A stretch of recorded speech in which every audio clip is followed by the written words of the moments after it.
Hello everyone and welcome back to the godlike and fascinating Comic Vault. I'm Captain Logan. And I'm Eric. Eric, what are we chatting about today, buddy? We're talking about House of X Powers of 10. Isn't that exciting? Yeah. I know what this says. Do you know what this says? I can read this. No, I did not do the thing you did with the language. I love that. Yeah, it's cool. It's just a thing that I've always liked doing. I like fake languages. Sure, Also, yeah. Did you notice that their language is better than ours? In what way? They have a letter for SH, CH, Oh, and I didn't TH. notice that. Yeah. Yes, I it's didn't look 3 super letters closely at longer it. because English is dumb.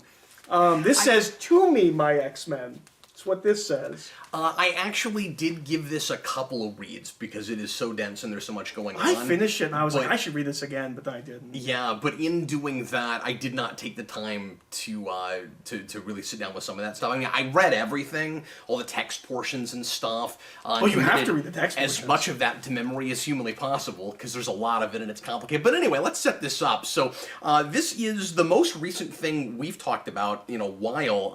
I am not keeping up with current hardly at all right now.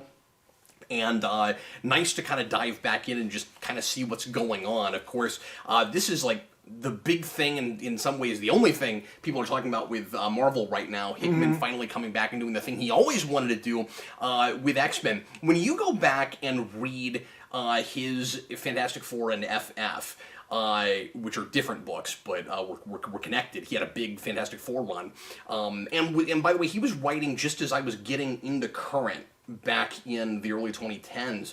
So one of the first things I was buying when I got back in was that stuff, and Death of Johnny Storm and all that. Which was great.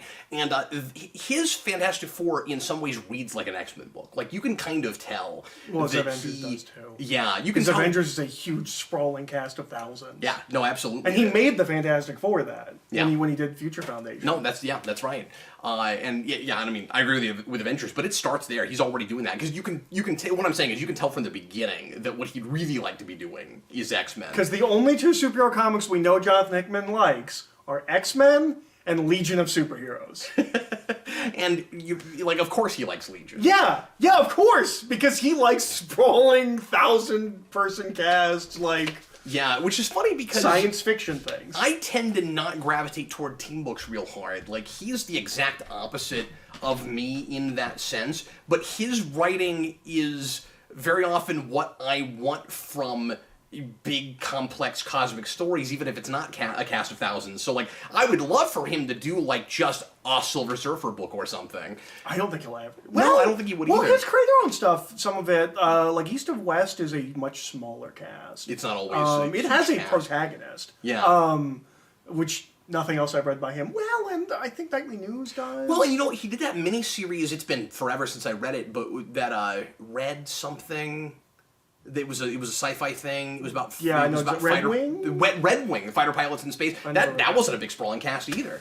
But it was also a very short story. Yes. As opposed to like other 4 things he issues, does, where he's like I know what the next Massive 150 run. issues of this arc. But you know what he does in everything I've ever looked at from him? He always does the white page titles and like the blank white pages. That is because he's a graphic designer first. That is his job. So he makes those things. All the symbols are all him. Wow. And if you go back to his Avengers stuff, you'll see he gave every character a symbol. It's because he's a graphic So he's designer. not drawing the books, but he does have a hand in the aesthetic. I'm pretty sure of the it. logos are him. Wow, that's cool. Hickman starts as a graphic designer. The other thing he does is everything is about a secret cabal of very smart people that control everything. Yes. That's what the Illuminati was. That's what the Council of Reeds were. That's what. Oh yeah, I forgot his Avengers. Professor was the Illuminati Xavier, story, yeah. Magneto, and Moira are in this. Yep. There's a secret plan we don't fully know. And the other thing that I both love and am sometimes frustrated with from him, because he does it really well, but it's against my sensibilities, is he's almost always nonlinear. Yes. Which this isn't, kind of. It is. The future stuff is. No, it still is. I guess you're right. We open in like issue 5. So we bookend this whole thing. And we should in a second kind of set this up and talk about what this is about. But we bookend this with what should be the second scene, and we end it with what should be the first scene. Mm-hmm. Okay, you're right. Because or real close to the end, we have It's actually not the last scene, but real close to the end, we finally actually get to see dramatized Professor X's speech, the telepathic speech to the world. You're right. Which is talked about in the opening scene, but we haven't seen it. We don't see it until 9 chapters in. I would also like to say I read however many it is. a week and a half ago. Yeah. We had to wait because I had to take the time to read it. And and you're like, okay, I'll knock it out. I was like, take your time. Yeah. Like you want to take this in because I read everything. Like, so I made sure not to rush it. And even still, I went through when the first graph of all of Moira's lives. I read all of them, right? Like I went through life 1, I went through life 2. Did not notice life 6 was missing. Yeah. Did you notice that? I didn't. I also was duped both times the future ended. Like, so we're following 100 years in the future, 1,000 years in the future. Yeah. 100 years gets to the end, it's like, psych, this was the end of this life. And I was like, how did I not see that? Like, because it said apocalypse war, like, dash, dash, dash. And I was like, but I didn't get that. And then when the 1,000 years ended, and it was like life 6, I was like, how did I not see that coming? Yeah, I had the same thing. Well, it's because you don't see Moira for so long. Mm-hmm. He keeps psyching you out because you forget about that character, even though she's so important. Like, her presence should be looming through this whole thing, but intentionally he makes it to where that's kind of not happening. Because he makes you think you're looking at something different. Yes, and you get invested in the characters in those different time periods, and I want to say he also, if you're used to reading stories like this, dupes you into thinking it might be a time travel thing. Mm-hmm. And he's very proud of himself for not making it a time travel thing. And apparently there was an edict on the X books moving forward under him. No time travel, no alternate dimensions. Because we just do that all the time. Which makes me excited. And it convolutes stuff, and it makes things overly complicated, and it's really hard to come back from some of that stuff. I didn't think I was looking at time travel. I thought he was showing me the future. Yes, but if he shows you a definitive future, there will inevitably be something that changes it.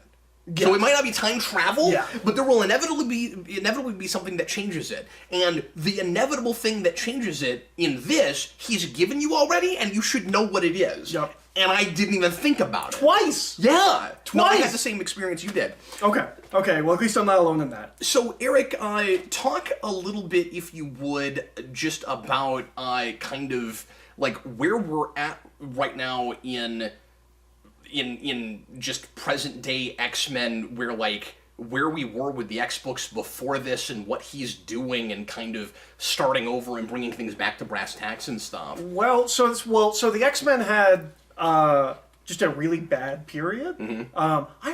I listened to an interview with Hickman, which I believe is called Off the Panel is the podcast. Everyone should go listen to it. It is incredibly candid. Hickman does not care. He can clearly find work elsewhere if Marvel takes issue with what he has to say. But he says a thing about... And this is selling too well, so that's not going to happen. I remember, because he's friends with Bendis. Yeah. He says, I remember when Bendis quit the X-Men and why. And he doesn't say what it is, but that sounds like Bendis left under duress, or like he was fed up with it. Yeah. So when Bendis starts, we're already in the you can't create new mutants, the X-Men are being downplayed because of the Fox stuff. And Bendis said, no. I think that might be part of why Bendis leaves. Both the Fox stuff and the Inhuman stuff. Yes. And now Inhumans are super important and the mutants are being downplayed. And so we went through this era of the mutants were like second-class citizens to the Marvel Universe, and the Inhumans were being pushed.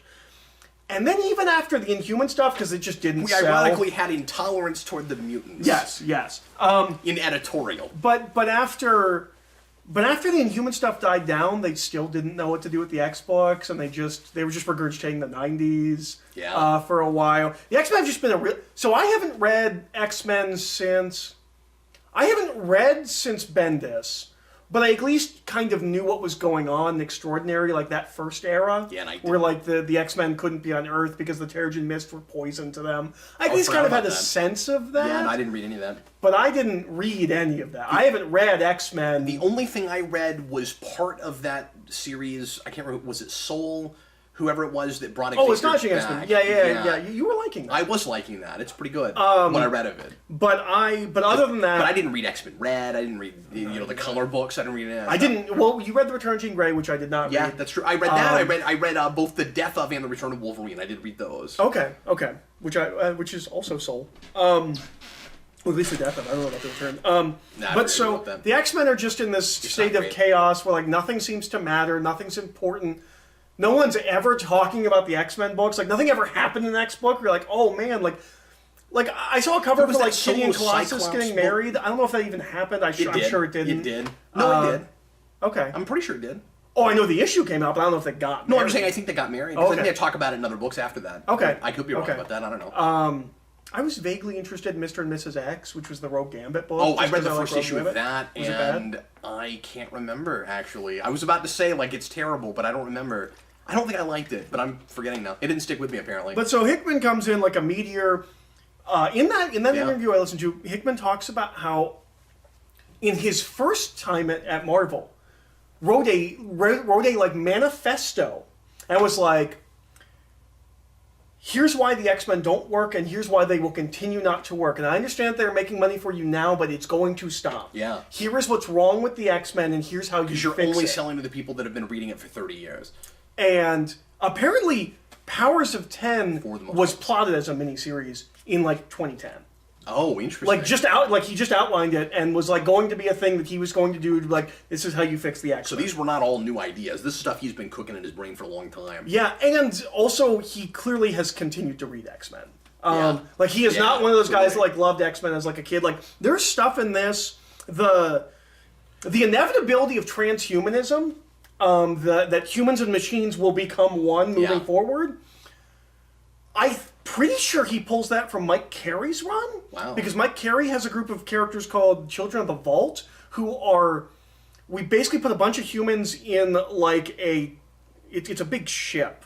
But it's like, sealed and moves time faster. So in 30 years, they lived 1,000 years. Oh. And at the end of that, they come out, and they're basically mutants, and they basically have superpowers, and they're more powerful than any of the X-Men. But it's all technology. It's not... And that's what we're doing here. Yeah. And so I'm thinking that's what that is. Because we very specifically go 1,000 years in the future. But, like, he's using the phalanx and, like, things... Like, he's using some more recent stuff. He's using some older stuff. And, like, he clearly kept reading X-Men for some reason. And I really appreciate that because... And I don't mean to just throw Bendis under the bus because I like a lot of what I read of his X-Men. I never finished that one. Same here. You didn't finish it either. I did not. But... The problem that I got tired of crossovers. Yeah, same here. I stopped reading that for the same reason I stopped reading his Guardians. It just always had to be... Which is the book that it was crossing over. I know. Yep, so I just stopped with both of them. Who cared? Which is weird, because I was reading... No, I wasn't reading Guardians at that point. I dropped that. But anyway, was that Grounded, or was that even later? I forget. No, Grounded was the last arc that he did on... Which I think we were doing monthlies at that point. We picked up, because we didn't know it was his last arc. We're like, we'll see if his Guardians picked up. Oh, is that what we were doing? Yeah. It's been a long time. But issue about the Thing, I think, is what we were doing. Anyway, so, sorry, I've lost my train of thought now. What Bendis is kind of infamous for sometimes is he'll come onto a book and will... kind of take it in a totally different direction and ignore what came before, and sometimes will kind of act like he's playing with what came before, but it doesn't line up with it at all. There's a really bad X-Men. Like a really bad continuity gaffe in X-Men. With it's Kitty Pryde and Jean Grey, young, Well, he just immediately starts doing that on a Superman, and I mean, like, he does that a lot now.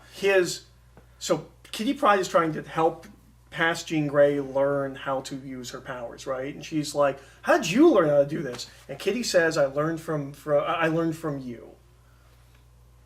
Jean Grey was dead when Kitty Pryde joined the X-Men. Yeah. And by the time Jean Grey came back, Kitty Pryde had left the X-Men, was on Excalibur. These two characters have almost no relationship. But it's supposed to be this really heartfelt moment.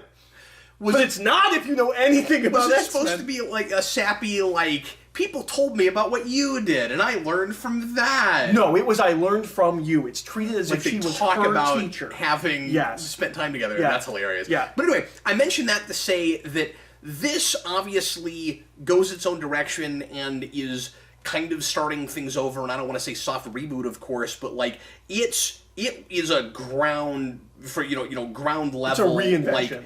Like, I do think you need to know something about X-Men to really appreciate this, or you might be lost, but you don't have to have read it for 10 years, necessarily. There are certain characters that I was glad that I had read bits of certain runs. Like, I'm glad that I read what Little Aaron I had read and what of Bendis I had. I wouldn't know who the Cuckoo sisters were. I wouldn't, stuff like that. I wouldn't know about Gold Balls, and of course I love Gold Balls, and his inclusion in this is fascinating. We'll talk about that. He has like no lines of dialogue, but he's one of the most important mutant on the planet. Yeah. It is Cuckoo. Is it? Okay. Yeah, it's Cuckoo. I also get tripped up by that word because that is how Cuckoo Clock is spelled. Sure. Yeah. But they come from Morrison, and they've been around. For I forgot. Yeah, that's Morrison. But anyway, yeah. so but I'm just saying that like this does have the point I'm trying to make is this has a fantastic sense of continuity from what I understand, my limited understanding of X-Men stuff. And I should mention... And I have more of an understanding, but unless you were reading from 1975, I think everyone has a limited understanding of X-Men. Yes, but relatively mine is more limited than yours, because you've at least read, you've gone through Morrison.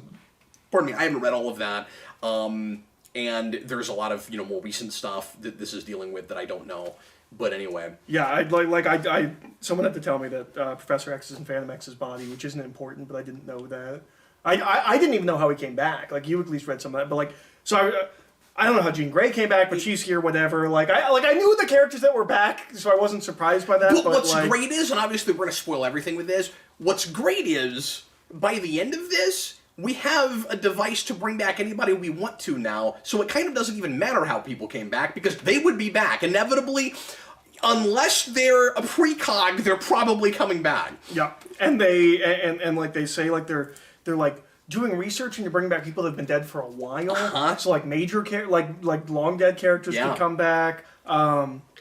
Which... under a lesser pen, might irritate me and seem really gimmicky, but with this, it's fascinating, because the whole point of this is not only creating a new society of mutants, but allowing the mutants to be what they would be if House of M hadn't happened. If the end of that book, where most of the mutants get wiped out, if that hadn't happened, this says that 10 years after this, the mutants would take over, and there would be and humanity is no longer the dominant species. Well, it's interesting because it builds on Morrison. It uses House of M as a hiccup, where in Morrison we're told in 10 years mutants will be the dominant species, and here it said House of M set that back. Now it's going to be 20 years. Okay, but it's still coming. It's still coming.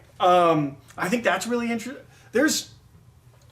But they're acting like so at the end of toward the end of this, we're given a few rules and important mission statements for Krakoa, for the new mutant city-state, which is now a real city-state that is supposed to be, whether or not it will be or not, with everybody is to be seen, but it's supposed to be recognized by the world as a real nation. And if they don't recognize them as a real nation, they don't get all the benefits that Professor X can give them, including pills that add 5 years onto your life, and curing cancer and all kinds of stuff. Which we could use right now. The mutant super pills. Yes, we could use that. That would be great. There's 3 super pills. One adds 5 years onto your life. One cures everything, and I forget what the third one is. So one cures cancer, and then the other one is specifically for mental illnesses. Oh yes. Okay, so it's a physical and mental. Yeah. And it's not just cancer. And they said some cancers. I don't think it's all of them, but it's not just cancer. It's supposed to be I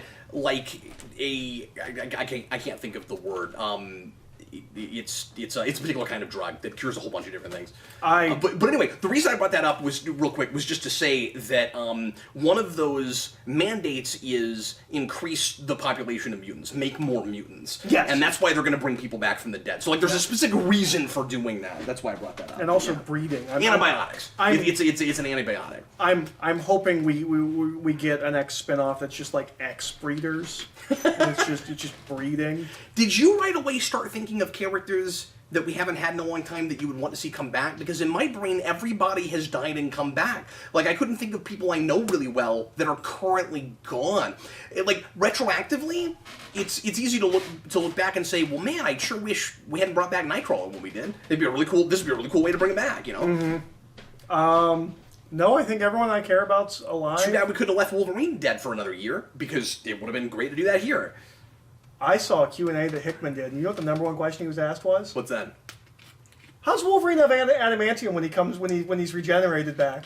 Which is not a thought I had, and Hickman said, well, they're already altering reality, so it's easy to do that. Or Wolverine's had it re-injected into him before, it hurts, but he can do it. He's like, or it's a story that we'll find a place to tell. This guy's got an answer for everything, yeah. Of course. He's thinking about all that stuff. And even if he hadn't had that thought before, that's not him saying... and there's a Wolverine book. Maybe we can deal with it in the Wolverine book. Yeah, that's not him saying, well, this is what it is, I'm adding to the canon now. He's saying, well, we haven't given an explanation, but it's easy. We can do that. Yeah. His answer was almost like, well, why does that matter?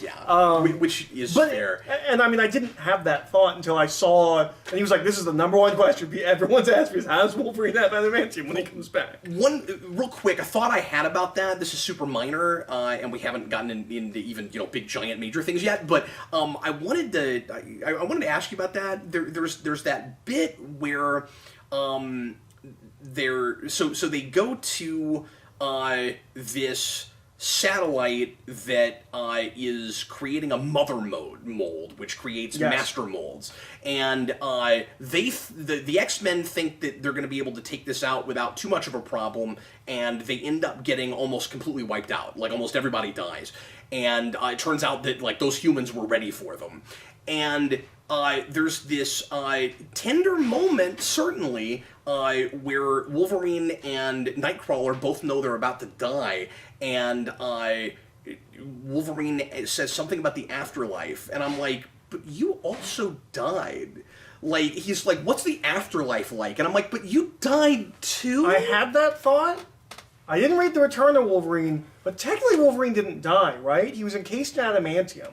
He was stuck in a place. I thought it still killed him, though. It's not like he could breathe. Like, I assumed that he just, like, got air and his heart started beating again. Like, I don't know. Like, it's been a while since Wolverine is regenerated from a drop of blood. No, like, that's true. But I mean, it's been a while since I didn't read him returning. I didn't read him dying either, but I know how he died. It's been a while, but it read like an actual death. Okay.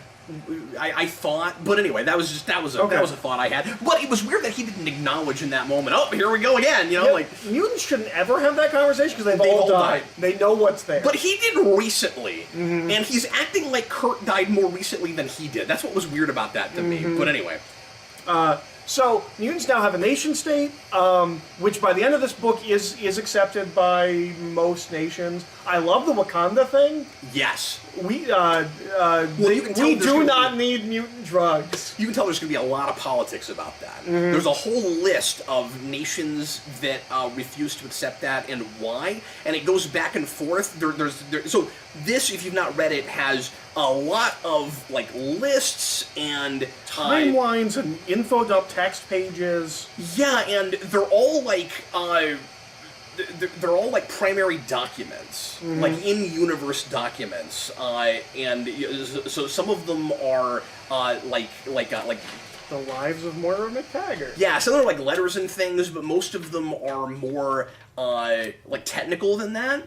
And they've got one that lists out at the end of this all of the states that won't accept Krakoa, and it goes back and forth where for some of them it's political and some of them it's ideological. Just go political, ideological, political, and then Wakanda's is in red. Yeah. They do not need mutant drugs. That's pretty great. And there's a couple other countries in Africa that have the Wakandan Economic Protectorate. Yes, because they're part of that system. And there's a map showing the countries that agreed and the countries that didn't agree.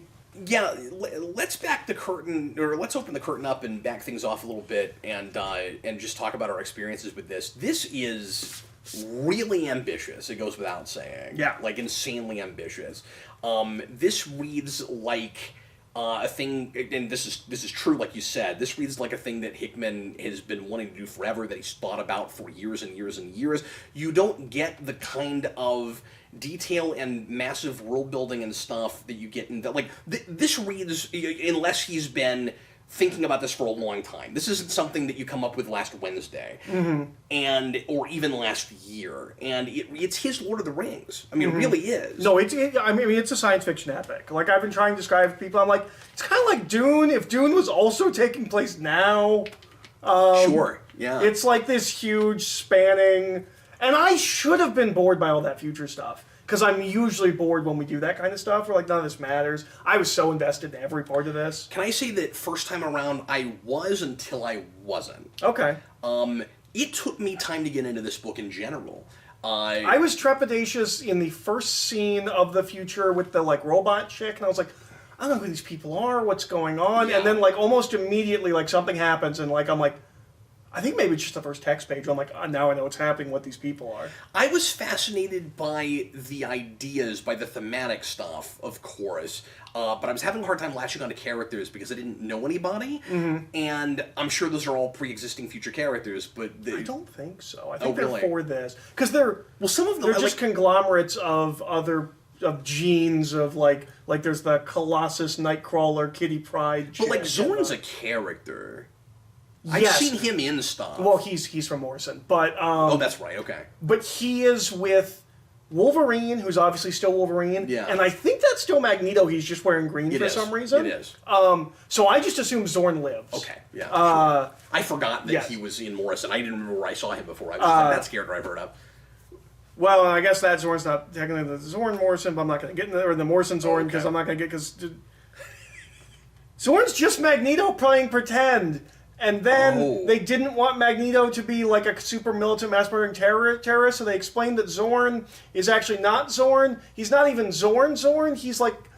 Or Zorn's not Magneto. He's also not Zorn. He is Zorn's brother who believed he was Magneto so hard he changed himself to look like Magneto. It got dumb. It got real dumb just so we could not have Magneto be a mass mutant or and mass Hickman murdering. is stuck with all that retconning. You don't get to re-retcon something. Yes. So even if it's dumb...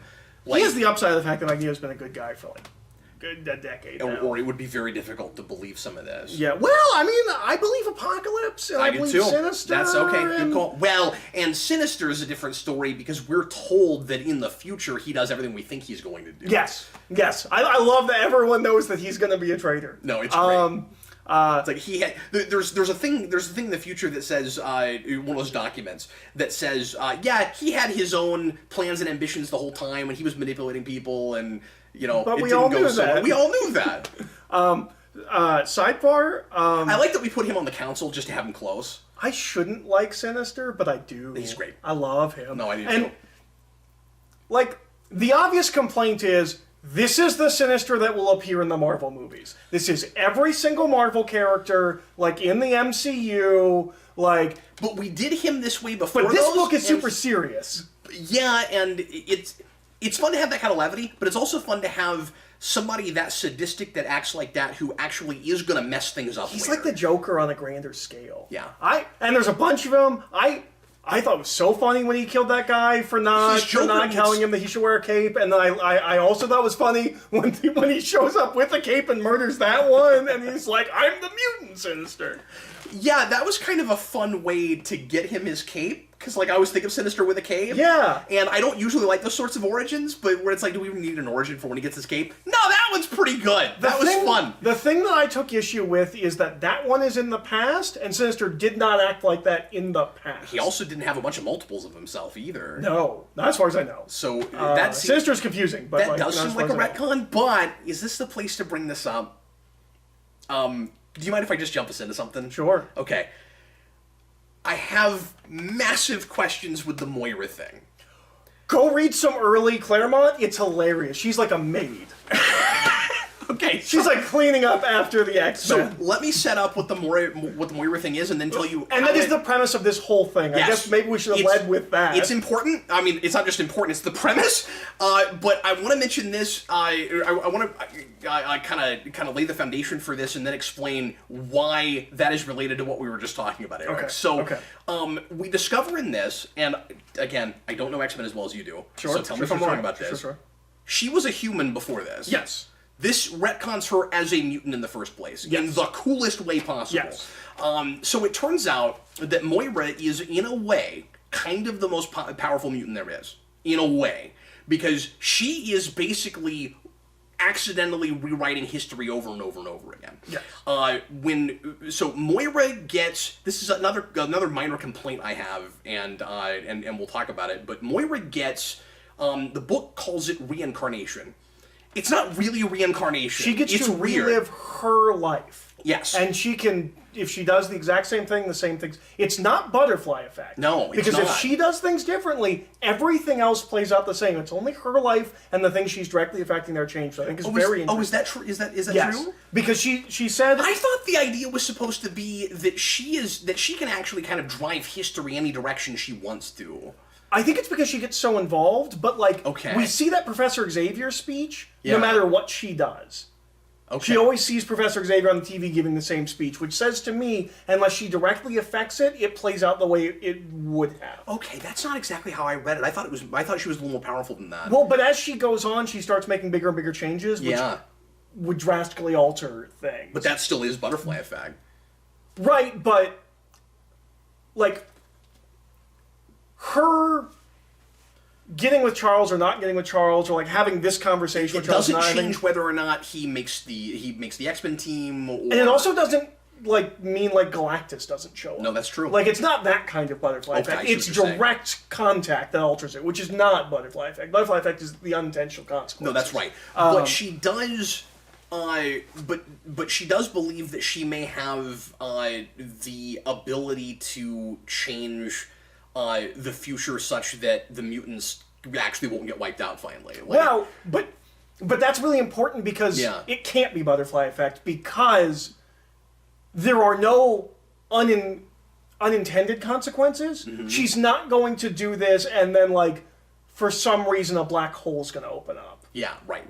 They would have to make a black hole, but she's not going to accidentally mess everything. It's not that kind of a thing. It's she doesn't know exactly what's going to happen, but she knows what's not going to happen. But she doesn't think that it's necessarily inevitable like it keeps looking like it is, and this is a really important point the book makes, that the mutants always end up losing. Even if... on a 1,000-year timeline. Yeah. The mutants always lose. And she lives all the way that far. And by lose, we mean die. Yeah. All of the mutants die and fall to humanity. We suck. Yeah. And it doesn't matter if... we end up creating this nation state and bring in... we can get to the point where mutants are immortal, and we will still lose. The mutants will still lose at some point. Mm-hmm. The reason this is related to the Sinister thing, or I thought maybe it was, the point you're making makes me think maybe I'm wrong about this. Okay. So, we see that she's lived through, 7 lifetimes? It's 9. 9, okay. Because this is 10, this is the last one, so this was the one that counts. Oh, that's why. Is that why it's power of 10? Is that why? I don't know. I guess so. Yes, I guess that would have to be. Is it supposed to be X or is it supposed to be 10? No, it's 10. It's 10. It's specifically 10. Well, that must be why. Yes, that must be why. But here's what's interesting. Oh, and also, we're idiots. 10 years, 100 years, 1,000 years. It's power of 10. Yeah. Oh, yes, of course. So it's that too, but it's maybe... It's math. Yeah. But here's what's interesting. So we were in the 10th life. And that's the last one, that's the one that counts. Except that Destiny says, if you do it right, maybe 11. Oh. So I don't know if that's going to come into play later, and all of this is not actually in the Marvel Universe, but that's on the table.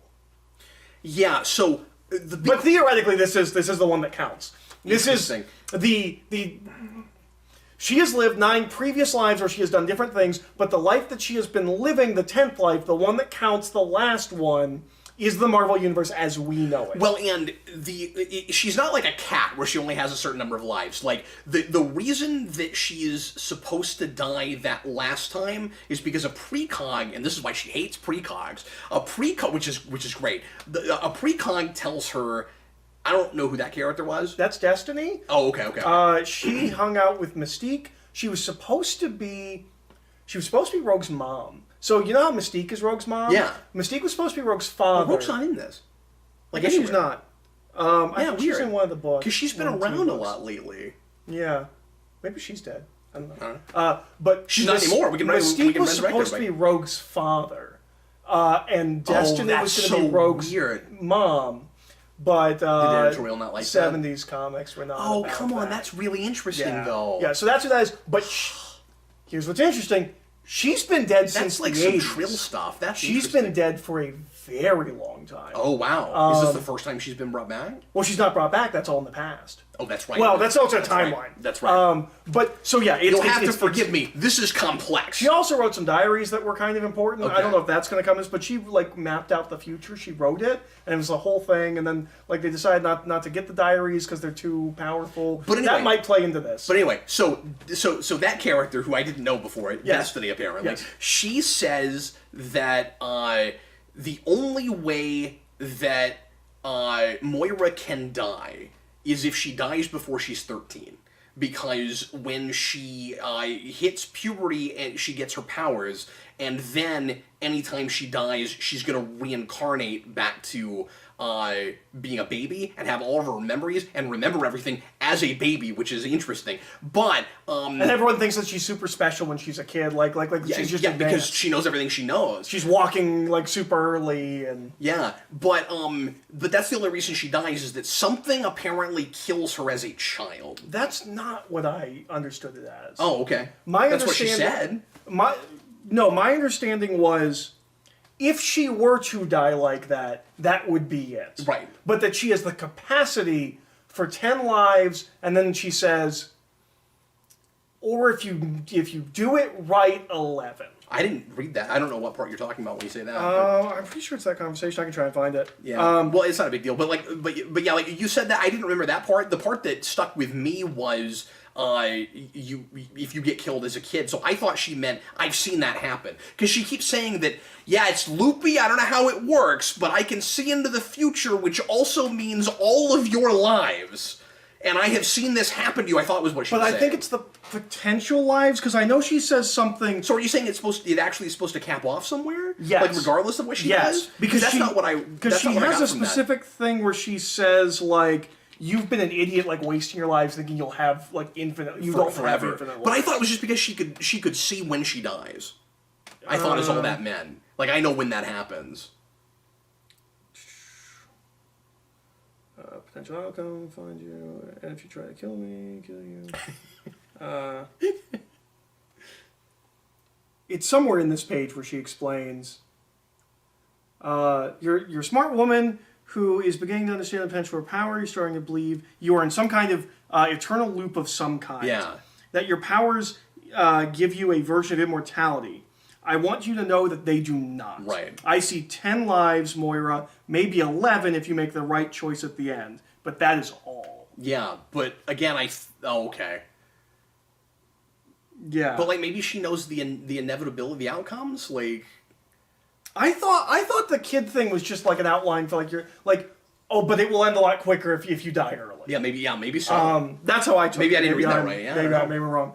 Well, can we agree it's kind of ambiguous? Sure. It's a little ambiguous. Sure. Yeah. I think intentionally so. And that 11, like, is definitely has to come into play, right? Like, that 11. I don't know how you do that without retconning the entire Marvel Universe. So this was my big question. Is it possible that there are now certain things in the Marvel Universe that we have read that land in different of her timelines? I don't think so. Because that's the only way I can explain the Sinister thing. What Sinister thing? Well, just he has retconned that Sinister back then had multiple selves and stuff. Like that. Just that as an example. No, I think that's all this timeline, because that's the timeline where Xavier and Magneto go together, and it's like, this is the plan. I think that's all this timeline where she's got everything worked out and goes, this is the only way it can work. Okay, I was just using that as an example. I keep wondering if now there are certain things that we know that didn't happen in other timelines. I don't know. I don't think so, but I'm not positive. But I also That's brain breaking if so. My biggest issue with this book is, so what I've gathered from like the text pages and stuff, because it's not really in the book. I mean, the text pages are in the books, that counts. But what I've gathered from the text pages is something like happened that made Charles Xavier go like, because the obvious question with this entire premise is, why weren't they doing this from the 60s? Like, why would any of the normal, like, why wouldn't they have been doing this all along? Doing what all along? The Krakoa thing, like, why wouldn't this have been what they were doing the entire time? Why now, I guess, is the real question. Well, I don't think so, but go ahead. So the thing that I can... Because I think Hickman does a really good job of saying, here's why they wouldn't have come up with this until now. Like, there are certain events that had to have taken place, and you need a certain status quo before this makes sense. Well, the thing that I got, or what I think happened, is... like, Xavier was kind of doing it, but he wasn't, like, all in. And, like, things had to happen for him to be all in. Yeah, of course. The problem is there is not the inciting thing. There is not the thing that makes him go, you're right. This is... And there's a couple of things that have happened, because all the big events that they mention are like a decade ago, like House of M, there's something else major, or AVX, like all of that stuff is... it may work better if you read it in sequence with whatever was happening right before this, because... Yes, that's what I'm wondering. Because the inciting incident is Xavier hasn't been around this whole time, and he just came back from the dead. Mm-hmm. You know? But why does that make him...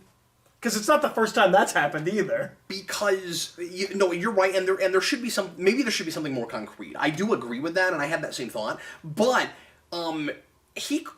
it could just be he's fed up now. Like, I was gone, and things didn't get any better while I was gone. Nobody was reading our books. Nobody cared. They've just gotten worse. I came back, and no matter how much we try to help humanity, they still hate and fear us. And maybe Magneto was more right than I thought he was. And what can we do as a peaceful solution that is still more or less what Magneto was? Like, Xavier, the thing he has to win you over on, that some X-Men fans, purists, old school purists, may not be able to get on board with, is this story does not work unless Xavier gets more cynical. Xavier loses the dream. But she says that has to happen. Yeah. And she's sad about it. It's not we're not just writing them differently. No, we specifically say, or she specifically says, I have to break him. I have to make him less optimistic for this to work. Yeah. Well, and I guess in a way that's the inciting incident, right? Is that we're now seeing the timeline where that happens. Right, but it's still everything that we've seen. Yeah, so that's true. But now that we know, but we didn't know before. But we didn't know that she was doing that stuff before. But on the other hand, I appreciate that this is not an event book where like I had to like read like 2 issues of like stuff that's not important happening, so that Xavier has the realization, right? Like I mean, we've read that. True. But are you thinking maybe the book should have just opened with, here's this great thing mutants did for humans, and they still just shot us in the face? Yes, okay, screw it, I'm done now. Because we bring up Genosha a lot. Yes, we do. Genosha came out like Morrison's Run came out in 2001. Yeah. Like we keep acting like that's the inciting instant, like that's the no more moment. It's very strange because a bunch has happened since then. But all you'd have to do is open the book with Moira shows up and gives him the download dump.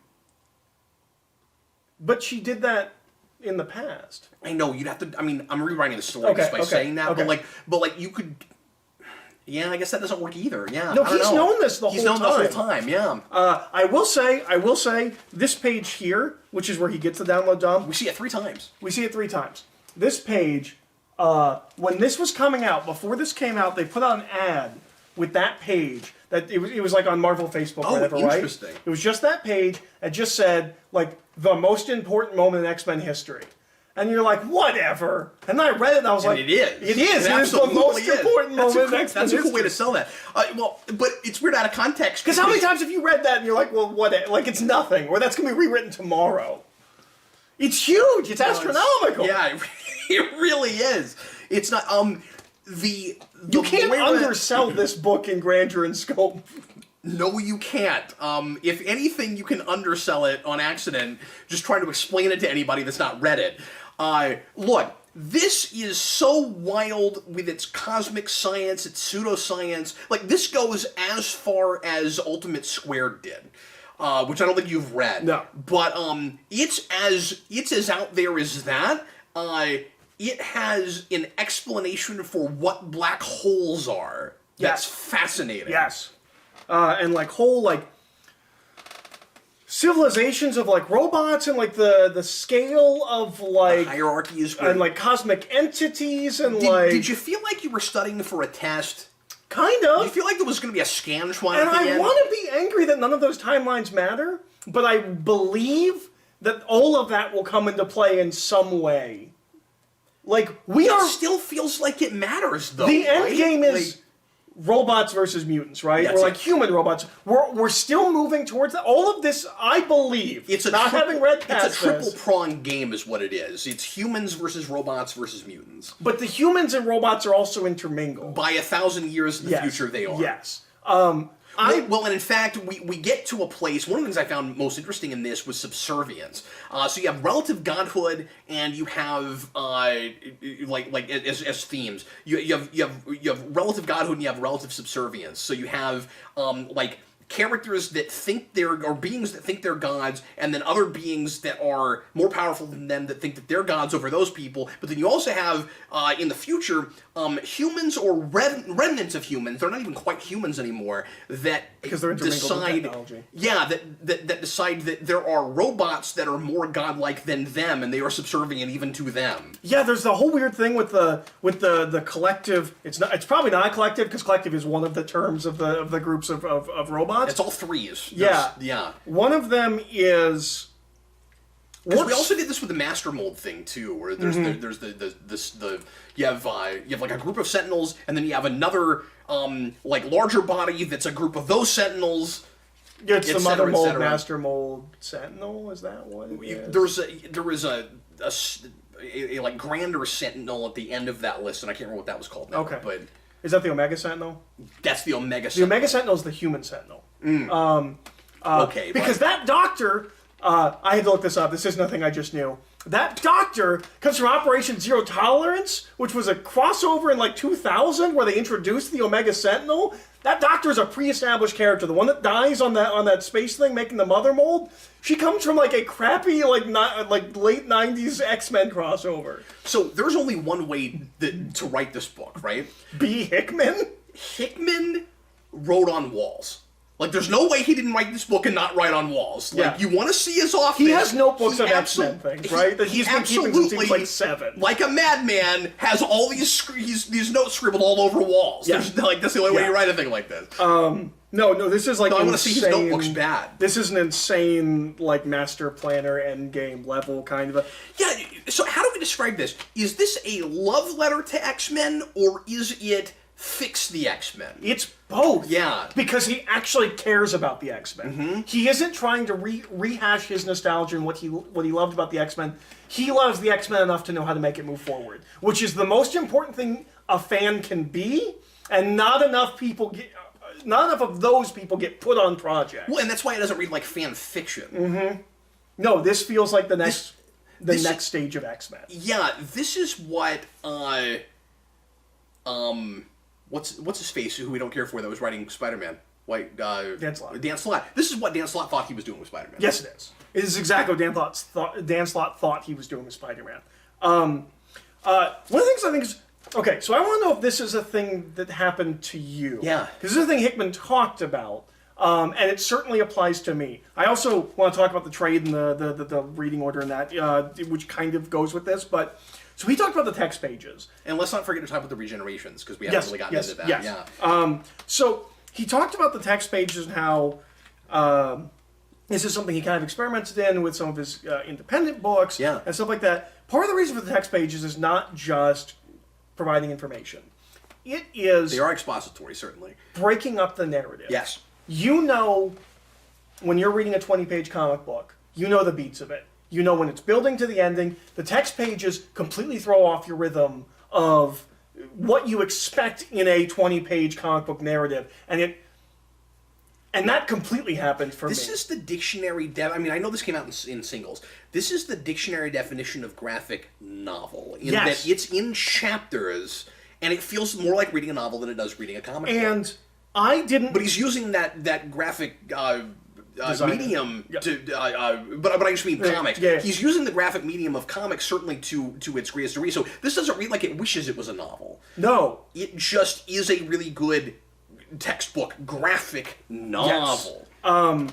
And when I read this, I didn't know, because this book does not tell you what is Powers of 10 and what is House of X. No, it doesn't. It just says Chapter 1, Chapter 2. I didn't understand when I finished this what the point was of it being two different books. Okay, so, because I looked into it to figure out what the books were.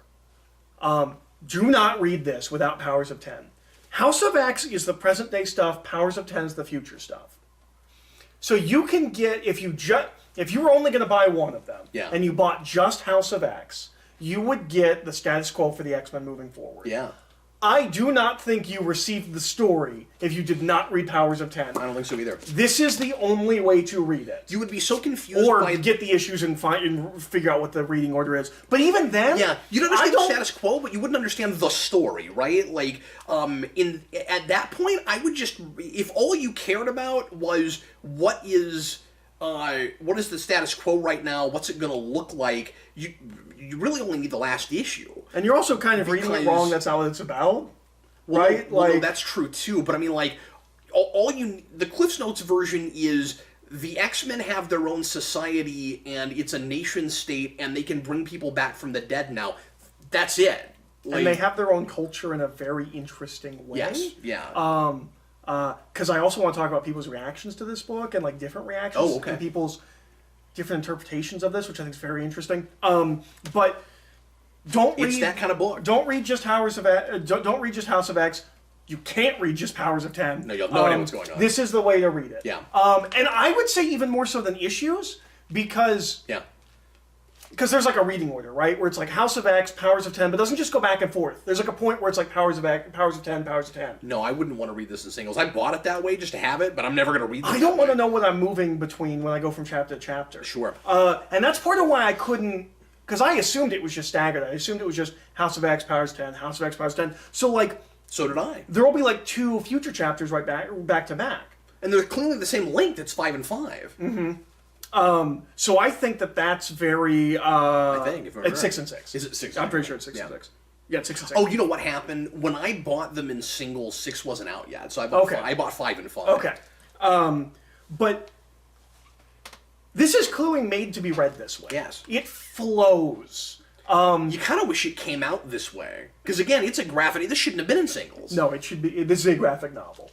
This is absolutely a graphic novel. I will also say, just hyperbolically, but not hyperbolically at all. But it's also not exactly a self-contained piece, because it clearly is setting up a world. Like, okay. Right? I'm not saying there's not a story here with a beginning, middle, and end, but if the rest end of his is a run, beginning. But if the rest of his run sucks, it's still this readable. will always be great. That's right. But also, so I have a thing that's kind of a complaint, kind of not a complaint, because I respect it, but also as a product, I think maybe it fails.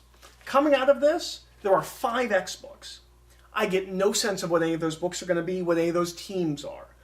This doesn't sell me the next product, which is good artistically. That's a backhanded compliment, because if it did that, it would feel less cohesive than it does. Mm-hmm.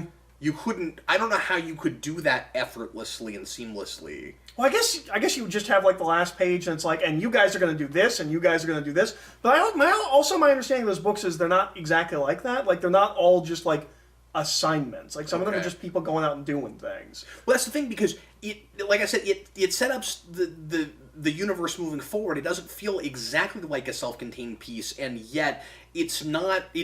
It's not doing that. But if this was X-Men set the up end, stuff you usually do at the end of a thing. But if this was X-Men the end, would you be okay with that? With it just going, and we're going to try this time, and hopefully it's better? Yeah, because you can just kind of imagine what happens moving forward. Let's get it right. It's the end of Angel, only more positive, or more negative. Well, sure. Because they might get it wrong. Any way you look at it becomes a I guess I just mean we're not. It's the opposite in that we're not in an apocalypse, but we might turn into an apocalypse. Yes. Because you don't know if Angel's going to win either. He could. No, but I always assumed he did. Which I guess he doesn't. I always assumed he didn't. Okay, interesting. But yeah, interesting.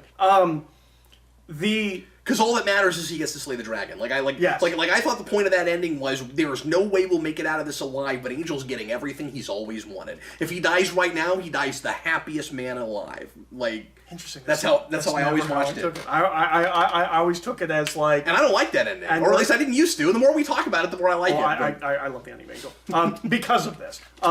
The thing I'm going to say about this that's going to sound hyperbolic, but it's not. Like, I genuinely mean this. And I don't think this is a thing that I'm going to go back on later where it's like, well, I was just in the moment because I just read it. Like, it was the afterglow of reading the book. This is the single best I've ever read of, like, a relaunch. Like, the events, the story, whatever that's supposed to, like, re-kickstart or, like, set a new status quo. This is the best I've ever read where it's... Because... Like, I tried to explain this to you before you read it, where I was like, no, like, 2 issues in, it is a 12-issue event from any other comic, right? Like, so often events are, like, nothing happens. Like, it's a 6-issue event, and you need to read issue 1, issue 4, and issue 6. Nothing happens in between, and, like, it's just, you finally get to the game-changing thing happens on page 3 of this book. Like, it's... Part of that's because of the non-linear. Yes. Which I want to talk a little bit about if we have time. But, like, it just keeps doing things. I can't imagine... Because the thing that happens on page 3 really should happen in, like, chapter 5. Like, if this was told in order. Well, the message from Magneto? Or, I mean, the message from Xavier? Yeah. But everything's after the message from Xavier. I mean, we jump back, but... The rest of the narrative is after that, right? Well, there's stuff that we find out about at the very end. Yes. That we should have known at the beginning. Yes. If it was in order. But for the most part, it proceeds from that point forward. Like, almost everything in the present-day stuff proceeds from that, and then we go back and learn things we didn't know. Yeah. But it is mostly the starting point, No, that's right? true. I guess it feels more non-linear because we keep jumping to the future. Yes. Yes. And because we've got the multiple Moira timelines. And those are by definition non-linear, but they're still in order. You know what I mean? Yes. Yeah. But I gotta question. I don't know how I feel about it. I gotta question not knowing about the resurrections until we find out about it. Except it's page 1. Well, yeah, but we don't know what's going on yet. Well, no, but we don't know what that is. Yeah, you see the eggs on the ground. That's all you know. So. Well, it turns out there's hints. We have but there's no way you'd piece it together, or at least I don't think I would have. Because I didn't. But we know it's Cyclops. Like, we've got that. We probably know it's Jean. Like, also.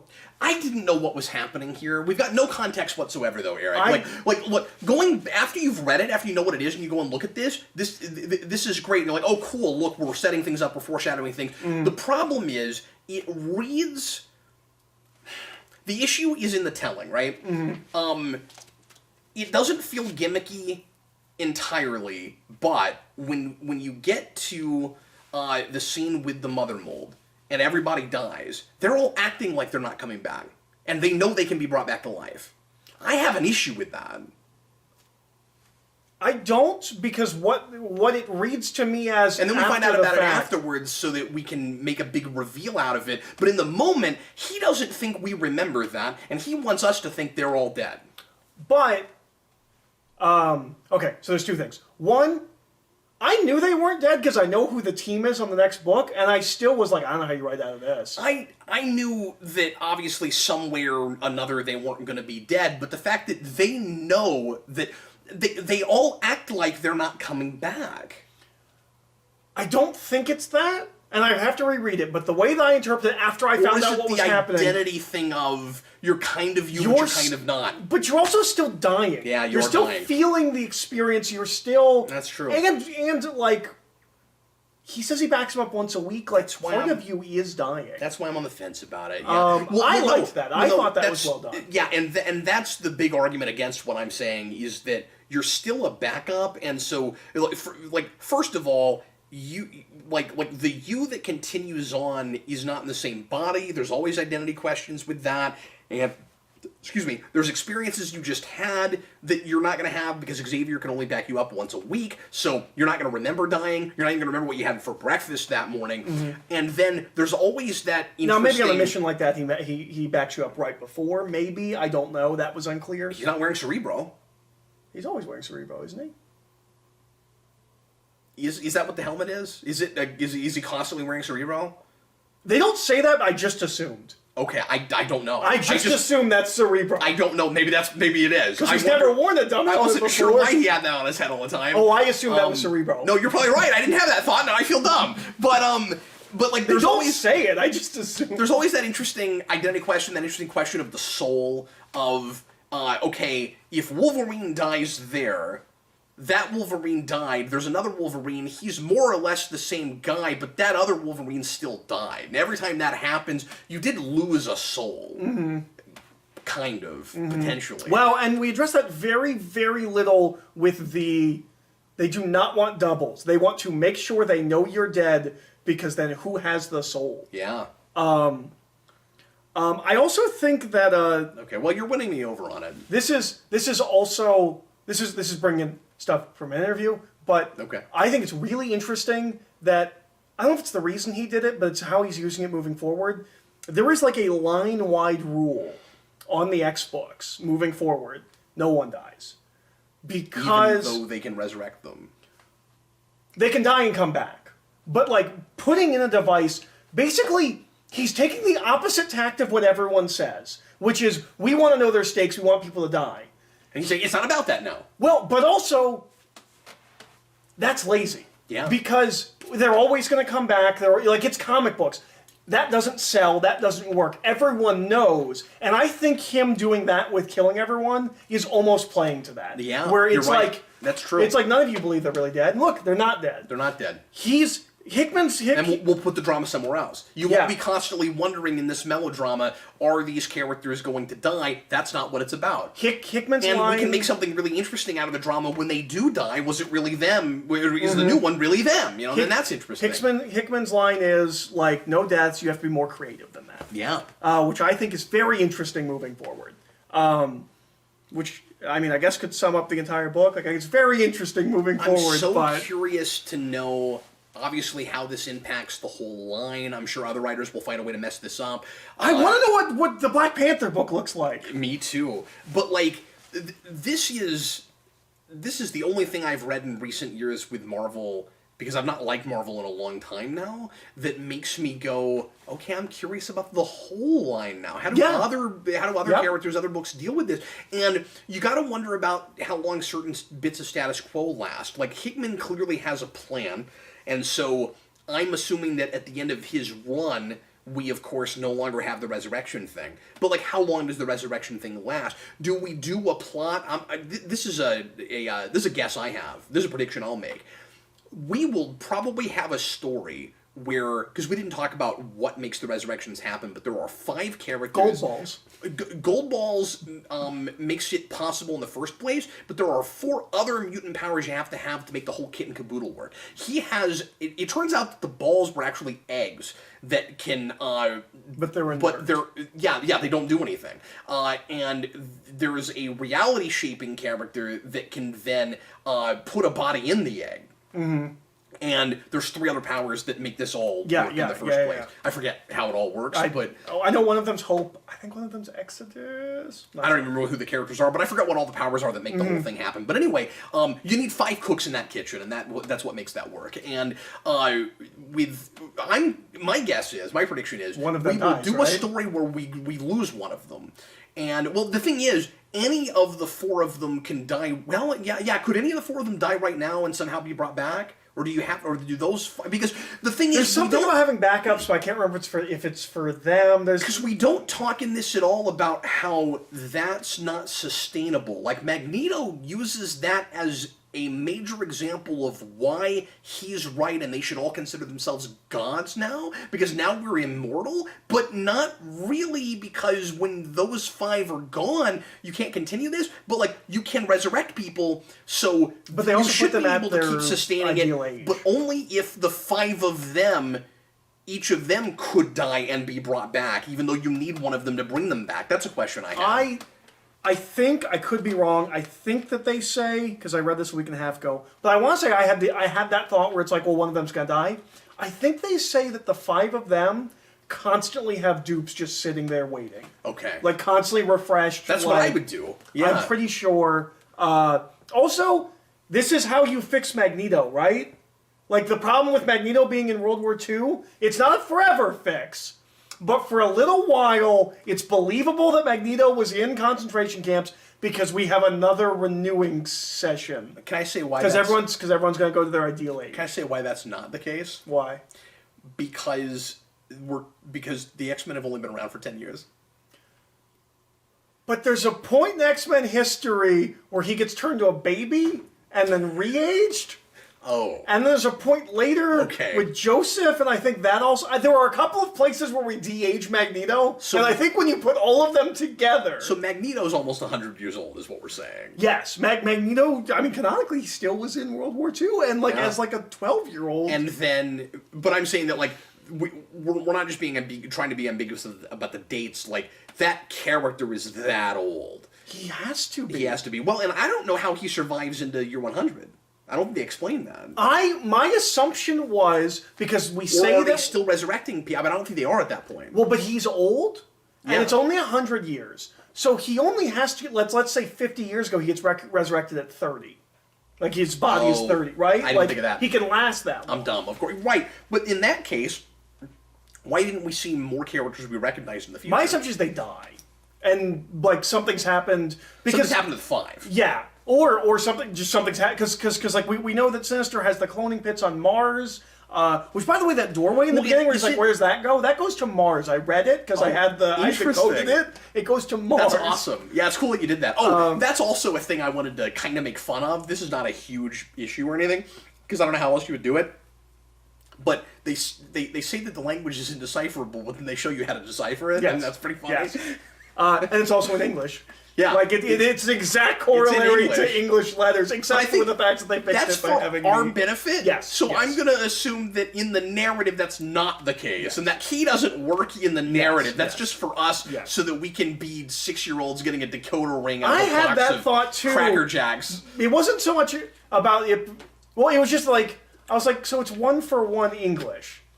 I was like, well, that's kind of dumb. But then Except I was like, for you said diphthongs. You said it does have something for diphthongs. Yeah, yes. It has an SH, a TH, and that's cool. a CH, because English should have those. And we actually have spare letters that we could use, like X, because X serves no purpose. It makes a C sound or an S sound. Yeah.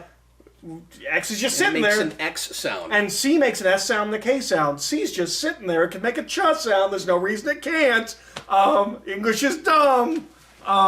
But yes, no, I had that thought, and I was like, yeah, but I mean, I'm enjoying playing Decoder Ring, like... Yeah, no, it's fun. But I just thought it was really funny that it said that, where it was like, this is, like, right before that, it's like this language is indecipherable. I also love that in the middle of all of this, he's still, like, playing with the rest of the Marvel Universe, like that thing with Tony Stark and Reed Richards, that they always leave the things to each other, but then there's a period of time where Reed Richards is missing and Tony Stark is dead, and yeah.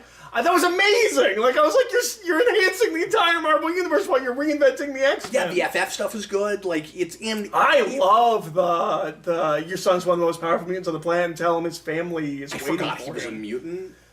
I don't think he's technically a mutant, because you have to have the X gene to be a mutant. He doesn't have the X gene? Well, he's just born with powers because his parents have powers. I don't know if that counts. I guess it does. It shouldn't. I don't think so, but maybe he does have the X be gene. the Maybe X he gene. technically has the X Well, gene. yeah, or maybe he has it independent of that, whereas powers aren't the reason he has that. You could have both. You could have powers from your parents and then get other powers later. I'm not saying he has that. Well, and you he's could, like all powerful. because he's super powerful. Yeah, maybe that's the case. Maybe that's why he's that powerful. Is that he got powers from his mother and his father, and he's a mutant. Maybe. Because you don't have to have mutant parents to be a mutant. No, but his parents aren't mutants; they're just superpowered. So, like, that's why I've always taken issue with. He gets puberty, and you get your powers at puberty if you're a mutant. Well, so he would have to be both if he's a mutant, if he's an actual mutant. Oh, but they retcon it that basically he is the reason no one ages. He is keeping time still. That's an in-continuity explanation. Did Hickman do that, or was that somebody before him? No, that's long before. Oh, wow. But also, it's why his sister... Because he did a lot with Franklin Richards. Then that's part of why he mentions that, I think. Maybe he brings some of that stuff up there, but I don't think he does it, because his sister outages him. I don't know if you know that, like, he's born first. His sister is older than him, and no one notices. No one notices because he is altering reality because he likes being a kid. I've always wondered about that. So maybe he was like 13 and his mutant powers kicked in. He just messed with reality. I don't know about Franklin Richards. He's confusing. And also sometimes he's hanging out in the Calvin and Hobbes comic book. But like... Yep. And I assume that's canon because he's Franklin Richards. I don't know how Franklin Richards works. But I really... Magneto has all the best lines in this book. I didn't have that thought reading that part where I was like, oh, you brought in the Fantastic Four for a minute because you wrote Fantastic Four. I didn't even think of that. And then Magneto turns and says, like, tell your son, like, his family is waiting for him. I was like, oh, man. Yeah. Magneto's got all the good lines. He does. You have New Gods now is fantastic. Such a loaded statement. One thing I enjoyed in this is all of the great quotes that you'll get on a single page that you may or may not have seen yet. Yes. Some of them are setups for lines we'll get later, and some of them are lines that happened 40 pages ago. Yep. And they're all the best lines in the book, and like really important major, like, this is already a thing that is very quotable and that you could make a little quote book for. Like, yep. And they already did that. They gave you those quotes. They did. Right in the book. I love Apocalypse showing up and them being like, are you going to play nice? And he's like, all I ever wanted was for you guys to like be the strongest and top dogs. You just gave me what I want. And my favorite moment with Apocalypse, I love Apocalypse in this. He's great. I love him so much. He has a weight and majesty to him. I never liked him like I like him in this. Mm-hmm. I felt like this is how he always should have been. My favorite Apocalypse moment is in the last issue, like right toward the end, or maybe even second to last, where they put together the council. And they're putting together the rules. They're coming. Is it when it doesn't affect him at all? It's great. So I thought this was a brilliant notion. Mm-hmm. They say, let's have a rule where where mutants can't kill mutants. And somebody goes, it's the ape shall not harm ape. Well, that's dumb, because if you kill one of us, we can just come right back. Like, is that as big of a deal as if one of us killed humans? We need to think of ourselves as, we talk a lot about Olympus in this. We need to think of ourselves as lording from on high. We don't kill the lesser subjects because they are lesser, because they are mortal. Come back. And we're not mortal now. We've made it, not just because we have powers, we've made ourselves, in a way, immortal. And then somebody says, well, let's make a rule then. I forget who it was. I think it's Jean. I was going to say, it's one of the ladies, but I couldn't remember. I think it's Jean. It's not Emma. It wouldn't be Emma, so who else would it be? Kitty Pryde's not here. So she's like, let's make a rule then. Mutants cannot kill humans. And I thought that was a brilliant notion. And then somebody goes, well, Apocalypse, are you down with that? And Apocalypse goes, this affects me in no way. I don't care. That's fine, whatever. Like, because he says, humans make no difference to me. I don't think about them. They're not important. I don't care. Mm-hmm. Sure, let's do that. Whatever. Yeah, it sounds great. Can we move on? like we're writing the minutes. Can we get to another part of the minutes? I'm bored now. Can I complain about the council slightly? Why is Cyclops not in the council? He tried to run his own nation. I know he's like a general or whatever. He has a rank. That question, but I like what they do with him better. I like the idea of him being the captain of captains. Yeah. Because that's what they do with him, and that makes sense. Why wouldn't they put him also on the council? Well, you're right, because other people on the council do field work. And he That's tried true. to, and like he already tried this with Utopia. Like he ran a nation of mutants, kind of. It didn't go great, but like he did it. And it doesn't seem like Xavier is punishing him because he killed him that one time. Like it's not that. No, that wasn't him. That was the Phoenix. That's not his fault. Oh, is that what happened? That's what I believe. I mean, yes. I'm talking about EVX though. Yeah. Oh, they were all possessed by the Phoenix. They were the Phoenix Five. That's true. And so, like, the get out of jail free card for Cyclops, and what Bendis does is it wasn't really him; it was really the Phoenix. Even though everybody's wearing Cyclops' right shirts and all that, like, and Cyclops was right. Like I was that like that was there was a point where I am reading X-Men, X-Factor, or Uncanny X-Men, X-Factor, X-Force, and X-Men Legacy. Like, there is a point where I'm reading, like, all the X books, and that's the point. It's when Cyclops is running his own nation. Like, I am 100% Team Cyclops. He should be on this council. I think it's ridiculous. The whole... I gotta go back to my reservations real quick. My initial reservations about the... resurrection thing, because I just remembered this detail from the beginning of this. This is part of what confused me about when this is what made me think it was more non-linear than it is. That made me confused about when the resurrections start happening, because Magneto has, I think it's Magneto, a line toward the beginning to Cyclops about how nobody forgets. This is one of those lines that he puts on a page by itself. Nobody forgets the founder of a nation. Yeah, and that gives you immortality. Yes, but they have immortality already, and they're not talking about it because he doesn't want the audience to know about that yet. Yeah, that's weird. It is weird because he's like, "What if I die?" Well, if you die, you can be brought back. We're not talking about that yet. Yeah, you see what I'm saying? It's weird. Yeah. No, that's fair. That reads a little bit like he's forgotten that that's supposed to happen, or that's happened already, or that he's just trying, like he's cheating so we won't know. That's probably what he's doing there. Can I make a small complaint that's also with a, like, dumb big praise? This is friggin' brilliant, by the way. Yeah, it is. That's a reservation I have. Okay, so first off, I love this Sabretooth design. It's phenomenal. Yeah. It is the most saber-toothy like, it's like they looked at all the Sabretooth designs and, like, made the perfect one. Well, and I like that we went back to so much of the classic designs. Like, it seems like everybody is... Wolverine's finally wearing his correct clothes for the first time in 3 decades. Everybody's just whatever the best classic costume is. Like, it's not all... You know, when you look at Jean Grey and they're finally calling her Marvel Girl again, you think, like, oh, everybody's going to be wearing what they were wearing when we first saw them. Everybody's in the 60s. Or whatever they were wearing in the last book, which I don't think they are. I think a lot of these are... They're not. A lot of these are or in throwback designs. Like, but again, it doesn't feel like a rehash book. It's going back and using all these elements that you're familiar with and making them so fresh they might as well be new again. And the costumes feel that way. Like, Magneto is wearing something more akin to what he's been wearing the last 10 years, because that design is great. I think he's been wearing the white one for a while. Right? Yeah. Isn't that like Nazi Slayer, the Colin Bunn book? It is, and it's great, so we just kept it. Yeah. Or he has it during Bendis. Yeah, it's during Bendis, you're right. But he keeps it through... And Cyclops' costume is new, I love Nazi think, Slayer, but I'm going to start calling it that. Yeah. Wolverine's finally wearing his proper clothes. There's another design that I thought was really interesting to note, and I can't think of it now. And Cypher's super important now. Cypher's unbelievably important. I love that. That's something I never thought I'd care about. So yeah, he makes the language because he can decipher language. That's his and power. He speaks to Krakoa. He's the only one who can speak to Krakoa. Well, and that relationship is fascinating. That Krakoa is a mutant and a place. Mm-hmm. There's also some stuff that you probably don't know about Cypher that I think plays in some of this with the Warlock. I'm not going to try to explain it because I don't fully remember. Honestly, Cypher's not a character I think I've ever experienced in anything. He's in New Mutants. I've heard of him, but there's a whole thing with this robotic thing called Warlock, and then there's like a Douglock thing. Is he going to be in the New Mutants movie? We're going to have a language power guy? Of course not. But they said Warlock's supposed to be in it, and you can't do Warlock without Doug, so I assume Doug will show up.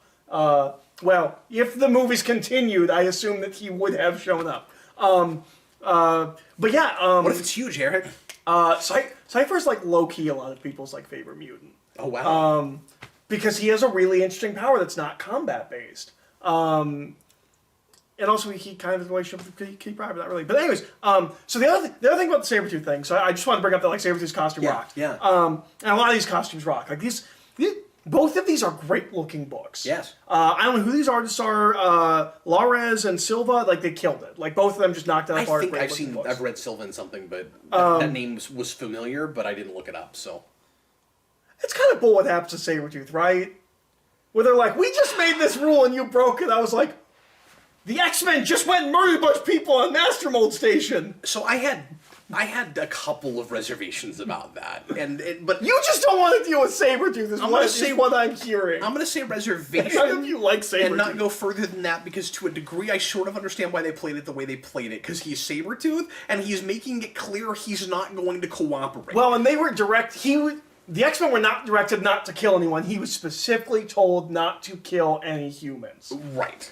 But the law hadn't been made yet. Yeah. So first I'm thinking, okay, you I get that you want to punish him under your law and not give him to the humans, but you don't even, like, you're setting up your initial provisional government. You don't even have these things yet. So I would think what you'd say is, okay, Sabretooth, we're going to give you a chance. We know you're going to blow it in 6 seconds, but we want to set the right example, so that's what they do, or that's what they should do. The bigger issue I have with it, though, like, I could see them going, look, we're going to make an exception with Sabretooth that we wouldn't probably for anybody else that we were putting on trial 6 seconds after we made the rules. I would have maybe waited a while before I did the trial. That was weird. It feels like, it doesn't feel like due process at all. Is the thing. But what makes it even worse and much less due process is that the sentence is made unilaterally by Professor X. He doesn't talk to anybody. He says, so what we're going to do is we're going to make a hole in Krakoa that you can't come out of, and you're exiled into this hole. No one talks about it? Forever, there's no discussion? Until maybe not. Who made you the judge? Like, I get that he leads the nation state, but that would be like if the President of the United States could just, like, not just could he pardon people, but he could also go, you're going to be executed because I say so. That was weird, and I didn't understand that. I think... And how did nobody have a problem with it? The way that he talked about it, where he's like, you're exiled forever. Yeah. Or maybe not. He says the word forever, and then he goes, immediately undercuts maybe someday, Sabretooth will pull you out of this hole. So that felt like a plot hook for something later. Yeah, it did. Because that's true. We still don't have a solution for mutant criminals. And so I think we're just leaving Sabretooth there. Because they say no prisons. Yes. So I think we're just putting Sabretooth there until we can come up with something. It's like, and like I think that'll be a story later on. There should have been a discussion about it. Yeah. At the very least. Yeah. He just decides that by himself? Yeah. I mean, he's in charge. No, well, nobody contests scary it. And nobody, yeah, but he doesn't even open it up for contesting. Yeah. The way that scene played was very strange. I'm glad you brought that up. That was a weird scene. I'm glad that Emma has a seat on the council. That's important to me. How did you feel about the way they handled the Sinister thing? Because, not just him being on the council, because I get why he's there, but I'm glad you opened it to this page. Because, okay, so this is the page. We do 2 pages where we show the initial quiet council of Krakoa. And they say that this may not be ultimately what the council is. This is the initial provisional government.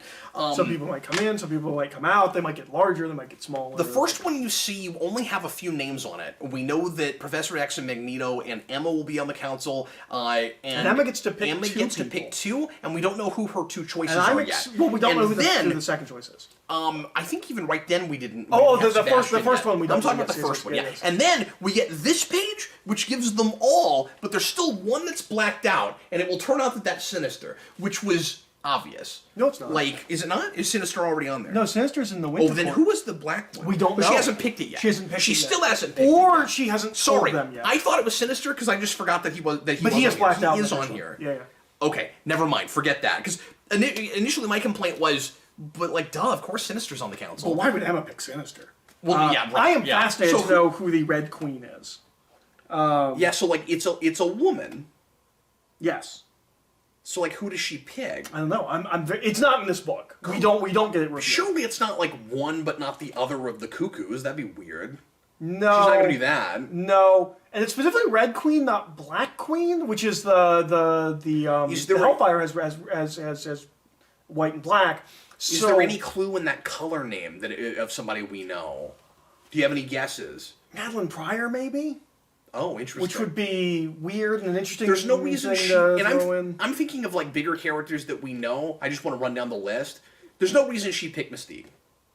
Mystique is on the Winter Council. Oh, is she already on there? Yeah, Mr. Sinister, Exodus, and Mystique are Winter. I'm forgetting. Poor Mystique getting thrown out with Exodus and Mr. Sinister. Yeah, I'm forgetting who's there. Well, and they said that they Professor X intentionally picked those people because he couldn't trust them.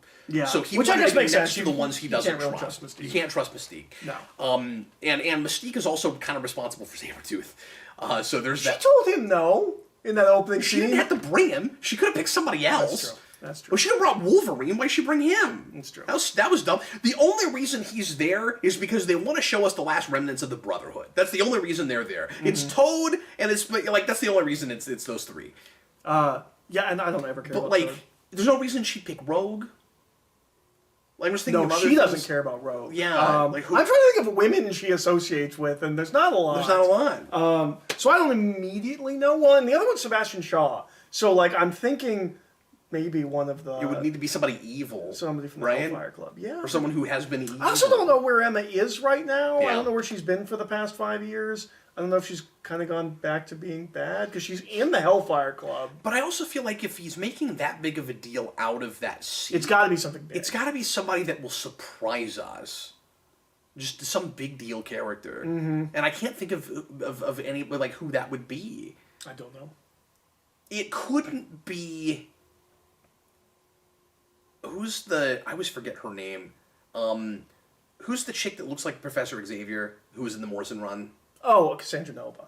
No, she's dead. Well, no, she's not. She's responsible for bringing Xavier back.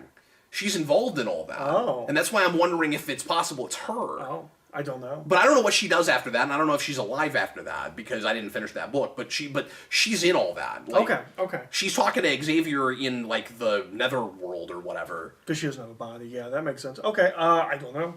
It would be weird for her to be on the council because she doesn't have a body. She's just a voice. Yeah. There's an empty seat every time. One of the things that kind of blew me away... But they can resurrect anybody. They can bring her back. But she never had a body. Well, they could give her a body, though. Well, it doesn't matter. Yes, They could give her a body. They could give her a body. Yeah. You're right. What blows me away about this is... One of the things that I think is interesting about old X-Men comics, when you go to the old X-Men comics, there's this, like... At least for me, there's this thought when you look at the Stanley stuff, and even that early Roy Thomas stuff, you're like, how do you not know that all of your villains should be mutants, right? Like, you immediately build a world. You have a conceit. You have Magneto. Why are all of the other villains just normal supervillains? Why aren't they all mutants? And then Chris Claremont comes on, and he does that, right? Like, he builds the mutant world. Yeah. And it's so obvious that all of your villains should be mutants, right? Or at least most of them. Or like Sentinels. And if they're not, they should be humans that make big robots to kill you. But after all of that history... Or weird alien stuff, Mojo and crap. Yeah. But after all that history, Hickman comes in and goes, why would any of the villains be mutants? They're all a race. He puts all the mutants under one roof, and now all the villains have to not be mutants. Yeah. And I think that's so cool, because... Well, yes, but you're clearly going to get friction. Yes. Inside. But that's different than like a villain, right? Like it's political. It's antagonist before it's super villain. Yeah. All of the villains are going to be humans or aliens. These people all get along just because we've decided they're the same race. It's like the real world, but with an entire species of people. Yeah, and no easy way to vote people off every week. Yeah. Well, you just put them in the hole and you just leave them there forever. That's true, yeah. And only Professor Xavier gets to decide who that happens to, and nobody minds that. Also, I think they immediately consider killing him, and they're like, well, we just said we shouldn't kill each other, so... I think that happens. Yeah, I don't remember. No, that was strange. Clearly, he's coming back, and probably very soon. Yeah, maybe he's in Wolverine's book. I don't know, because Wolverine's book just came out. Oh, wow. Or recently. Yeah, when we're recording this, I think #1 is out. I don't know if #2's out. Yeah, I'm curious to know how much X-Men stuff has come out already since this dropped. Well, it drops in... this ends, I think, in October, so I think November starts... the trades for everything, for the first wave of books, the first 5 come out in May. Oh wow, okay. Or late April. So we've already got several issues. Well, they were supposed to. Who knows what comes out now? Yeah. But they were supposed to. Yeah. So yeah, all of the initial wave of 5 books have at least done 6 issues. Eric, this book, thematically and especially tonally, is like all I've ever wanted. Yeah, no, I agree. From X-Men. It's like I never knew exactly what my X-Men is because as you have told me several times, I'm an X-Men movie fan. That's what I am. You have all those Claremont books. You could go read them. But they're so wordy. They are wordy. But it's but like tonally it felt like I finished this and I felt like, okay, this is what I was waiting for. Like this is what I wish it always was like. Especially with particular characters like Apocalypse, where it's like this is what I've always wanted, but I didn't realize it. No, I agree. It's the thing that like you didn't know you were missing, or the thing you didn't know you wanted. I also didn't know I needed text pages in my comics, but like I really liked that. Now you wish we did that more. I really hope it continues in his X-Men. I'm gonna be bummed if there's no text pages in his X-Men. I bet he keeps doing that. I hope so. I They're love also that. very useful. It's a great way to info dump without having to like do like dumb exposition. And some of it is skippable. Like you can get away with not reading some of it. Because some of that information we will get in dialogue, and it's not forced or anything, and it gets a little redundant. There's really no way around it, but I'm glad it's there.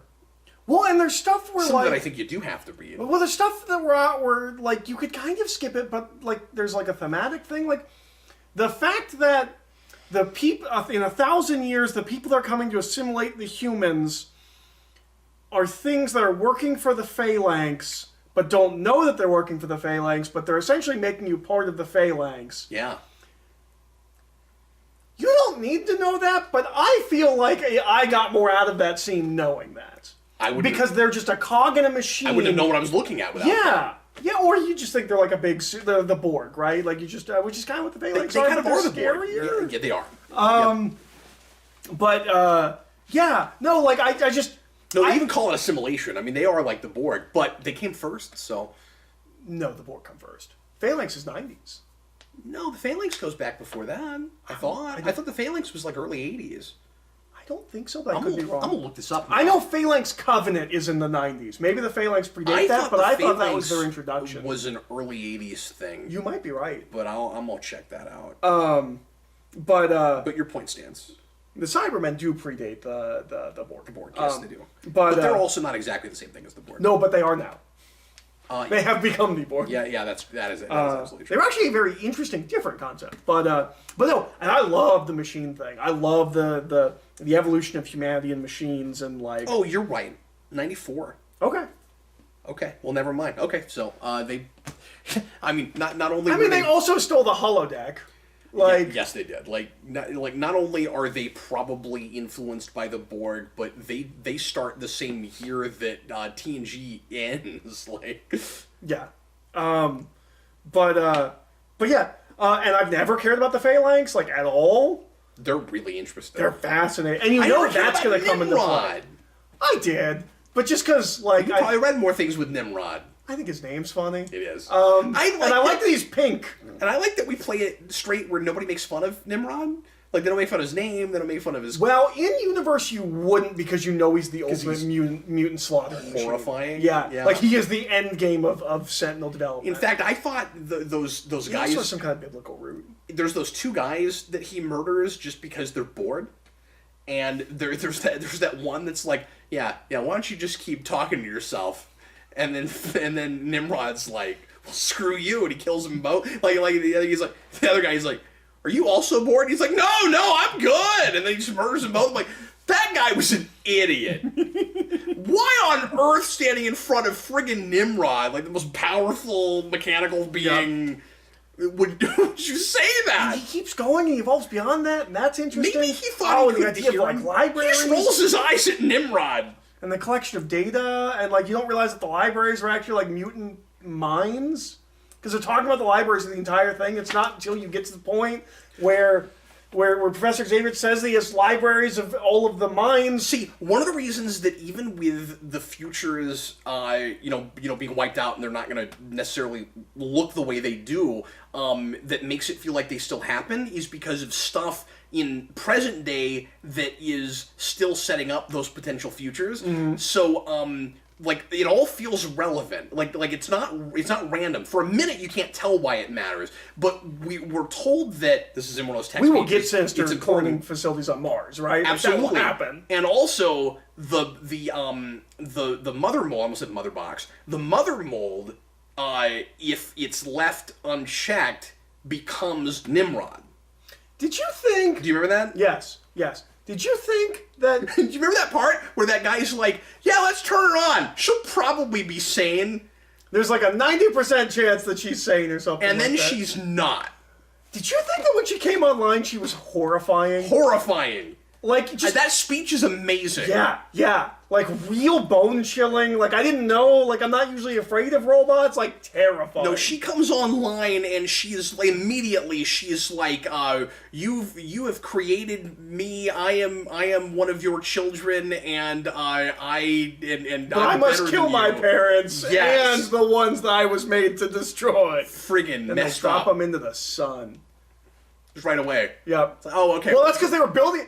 I love this. We're that 10% possibility it's now. So dangerous building a mother mold that they have to build it next to the sun, because if it wakes up and it's crazy, they can drop it into the sun, because that's the only way to be sure. I didn't realize that's why they had it next to the sun. Yes, that's great. It's because if they don't do it exactly right, it'll wake up and be crazy. And it's that dangerous. You have to drop it into the sun. It's great.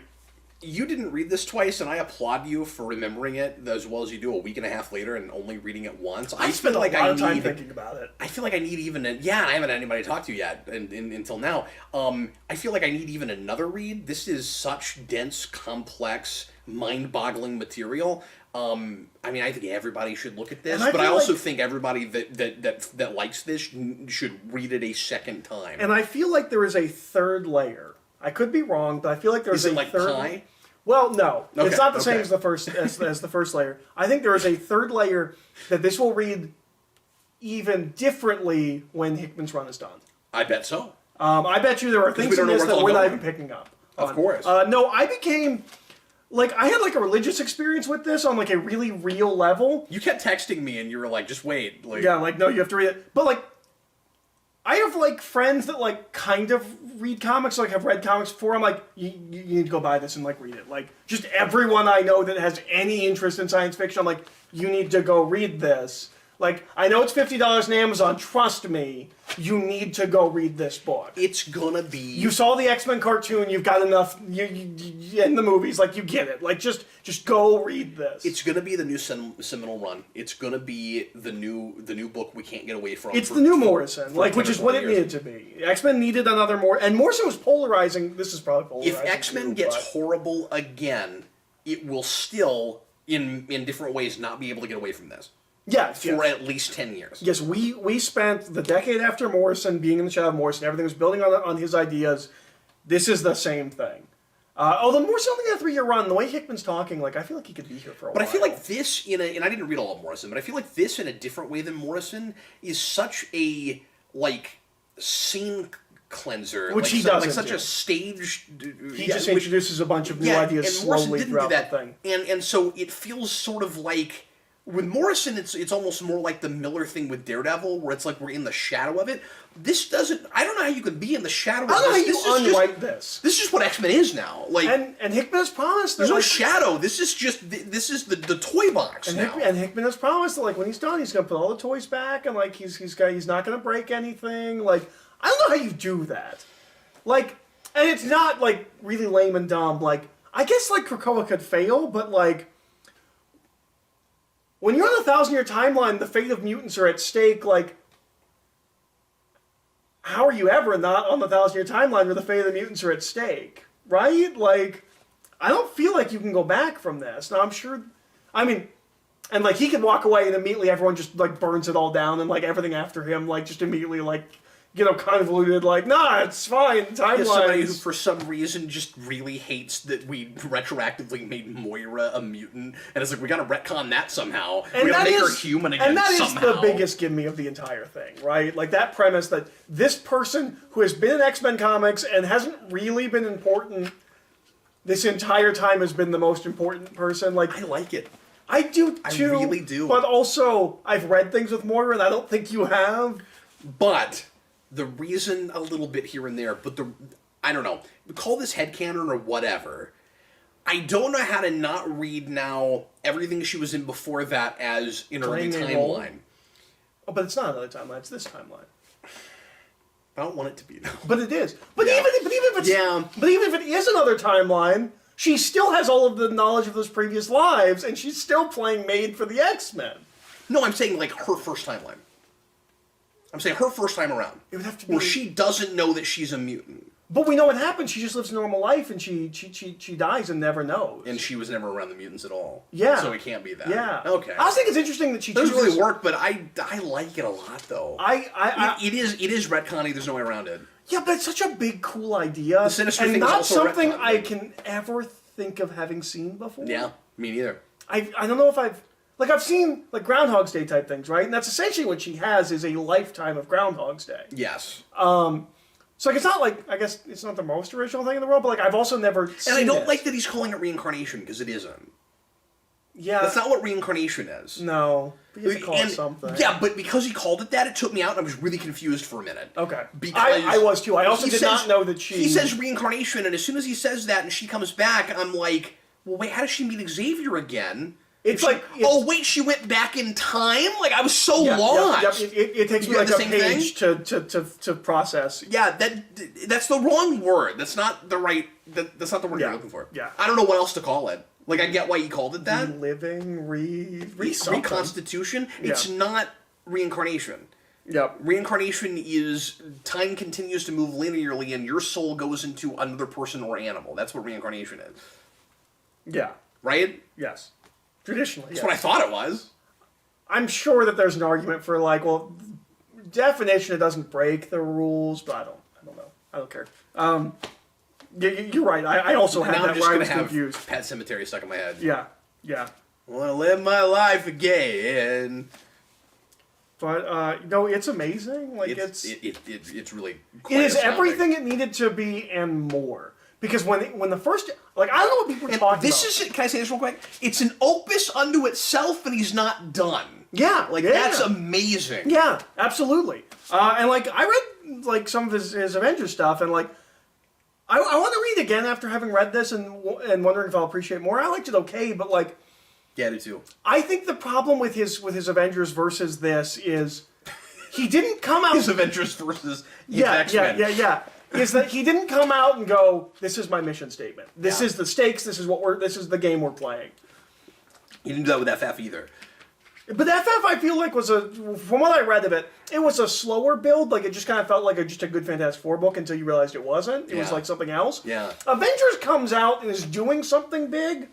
But you have no concept of what it is. This comes out immediately and goes, we're playing on a huge scale, and here is the stage. And he probably had to make some of those mistakes before we could get a thing like this. Well, and yeah. Not that those aren't good books. I'm just saying, like, they're not as cohesive as this. And he also didn't care about those the same way. Right. Like he wasn't dying to write Avengers. This is what he wished he was doing. Yeah. Or I shouldn't say cohesive. They're not as tight as this. Yeah.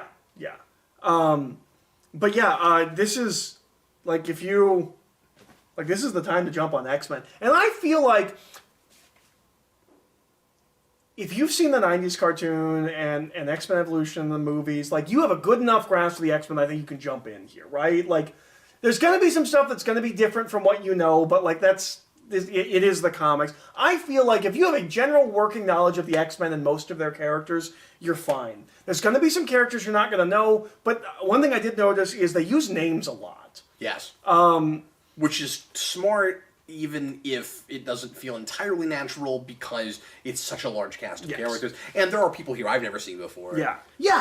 Like, and like, I think... Especially the future. I don't know who any of those people are. Well, yeah, they're all new. But yeah, I think this is a really good jumping on point even if you've never read X-Men comics, if you have a basic working knowledge of X-Men, like obviously there's going to be some stuff you're not going to know, but as good a jumping on point as you could possibly have for the X-Men, I think this is. And you got to give it a couple 3 issues because whether I like it or not, I do still have reservations about it. Hickman is intentionally keeping some of the most important stuff away from you that is really relevant to what you're looking at the beginning. Like, when I reread this, those first couple issues read better because I knew what they were getting at. Mm-hmm. And, you know, I have this sometimes reading stuff where I'm not totally sure. There's no way around it with a lot of stuff, but, like, it's sometimes just bad writing. That's not the case here. Where I'll be wondering if there's something I'm missing or if I'm not supposed to understand yet.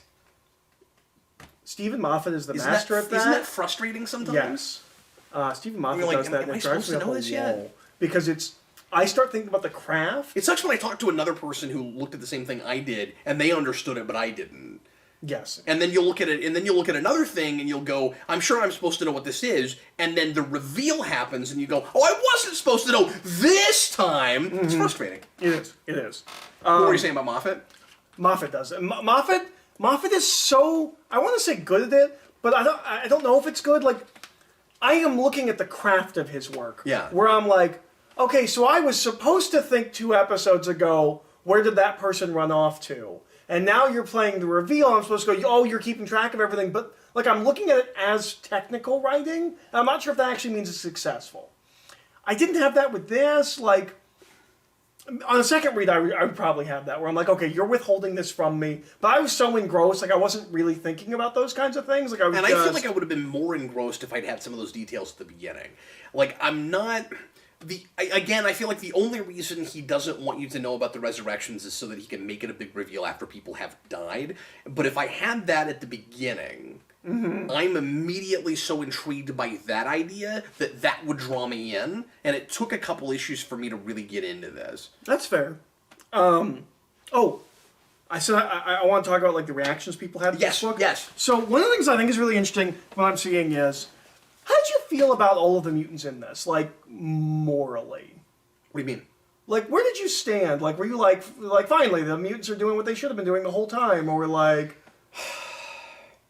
He makes such a good argument for some of that I'm looking at it outside of my own morality. The way I've always looked at the X-Men, at the mutants in Marvel, is... they're not another species. Mm-hmm. They're human beings with superpowers. This is very distinctly they are a separate species. Yes. Like, this is that. That is the take. This or at least that's how they're all interpreting it. And even more than interpretation, because it is clear that literally they are the next step in human evolution. The problem is, very often, that's an arguable point. Mm-hmm. Like, are they? Or are they just humans? Are they dictionary definition mutant? They're human beings with something different about them. Mm-hmm.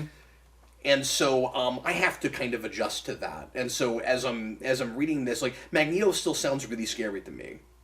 Well, and there's a bunch of stuff where it's almost... But beyond that, I'm kind of looking at it through Professor X's morality. Well, because I'm understanding why he's looking at it a little bit more like Magneto now, but he doesn't sound scary until he does the thing he does to Sabretooth. But, like, I like how he's like, okay, peaceful coexistence doesn't seem plausible anymore, but I'm still not gonna, like, take over the humans. Mm-hmm. He's still as optimistic as he can be with this new, revelation he's had.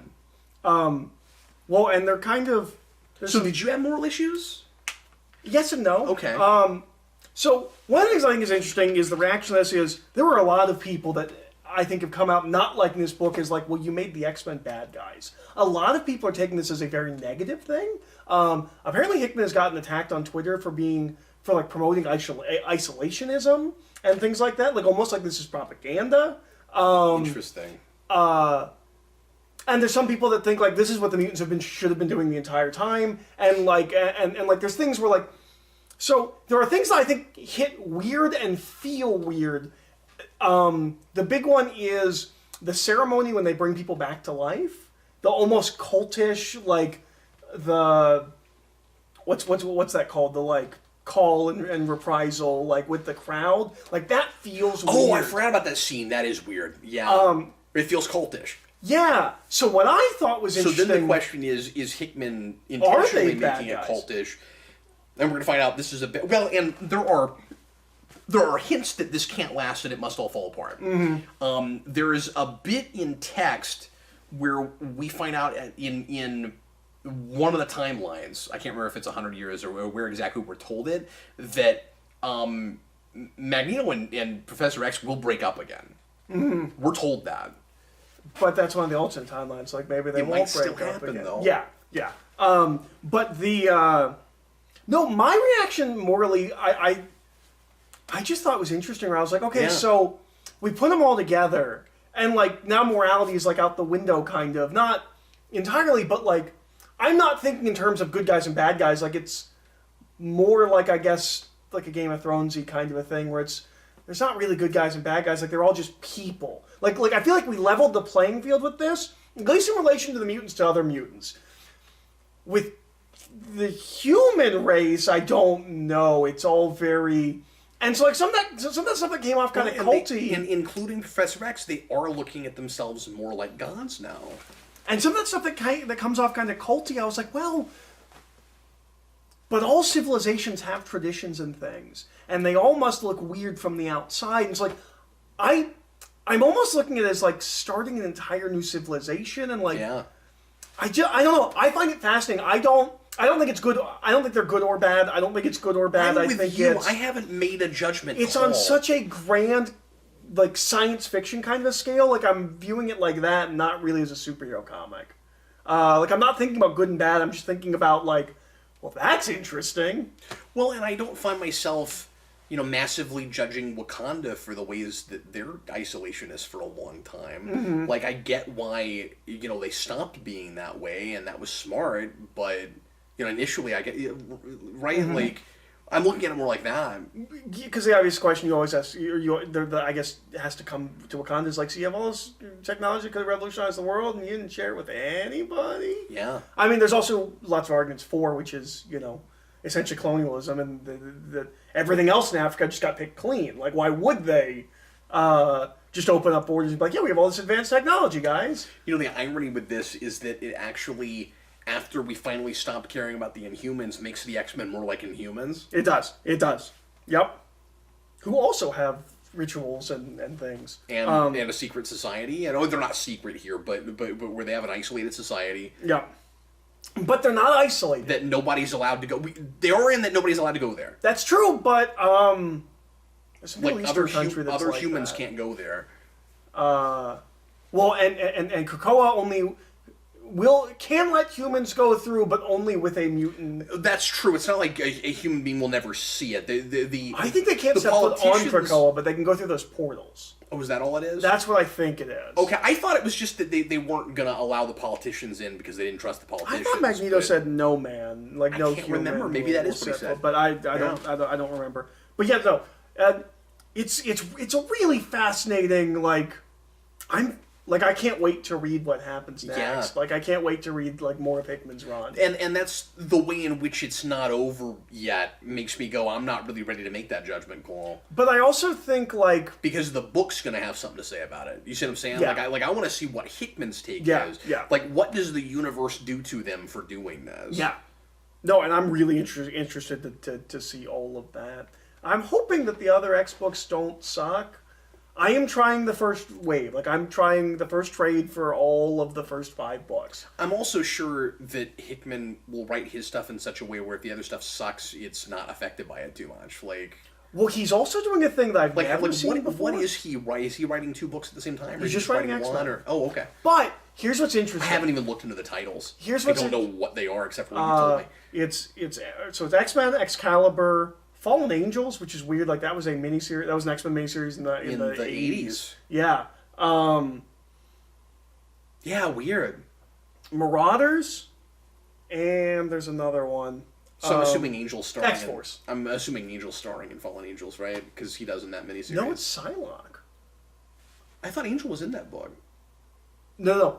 I mean the current book. Yeah, I'm just now I'm questioning if I'm right that Angel's even in that original book, but I think he is. I don't know. I've never read it. I haven't either. My understanding is that that's just all new characters. Like, nobody just kind of they just kind of never went anywhere. Oh, that was my understanding, but I don't know. I've never read it. I could be wrong. I'm just trying to remember the covers, but I've never actually read it. So yeah. Anyway, but Hickman's only doing X-Men. But what's interesting is he's going to jump around books.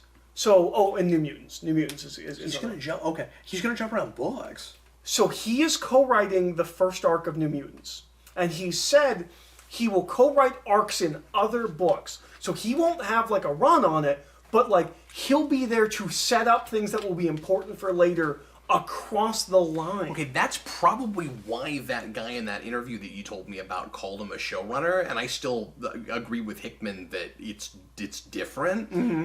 But he is kind of overseeing them to some degree. Oh, no, he is overseeing them. Yeah. Now, apparently Marvel expects him to read every script, and he says he's not doing that. Okay. Because they're not his books. Like, he is letting those people do what they want.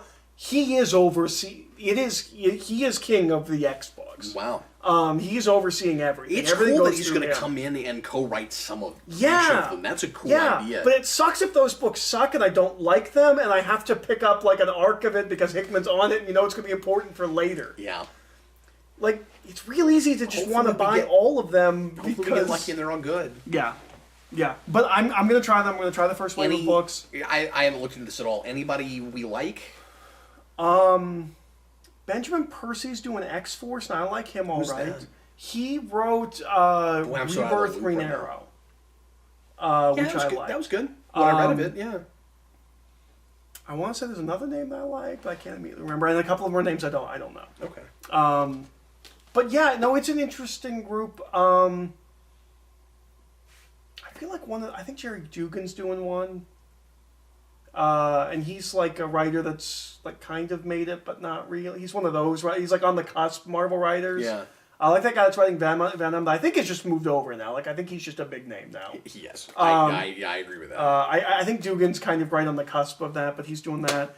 He apparently, I know he likes Mike Carey's X-Men because apparently he offered Mike Carey a job to write one of the X-Men books, and schedules didn't line up. And apparently Kieran Gillen has a standing, just an open invitation to come write if he wants to. But no, I like him. He's picking some of the writers, and so like cool.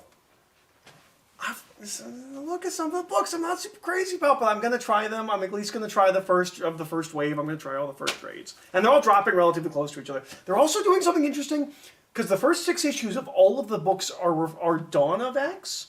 So we have House of X, Powers 10, now we have Dawn of X. And they are releasing trades. So like Dawn of X 1, issue 1 of all those books. Dawn of X 2, issue 2 of all those books. Dawn of X, because there is apparently a reading order to those books.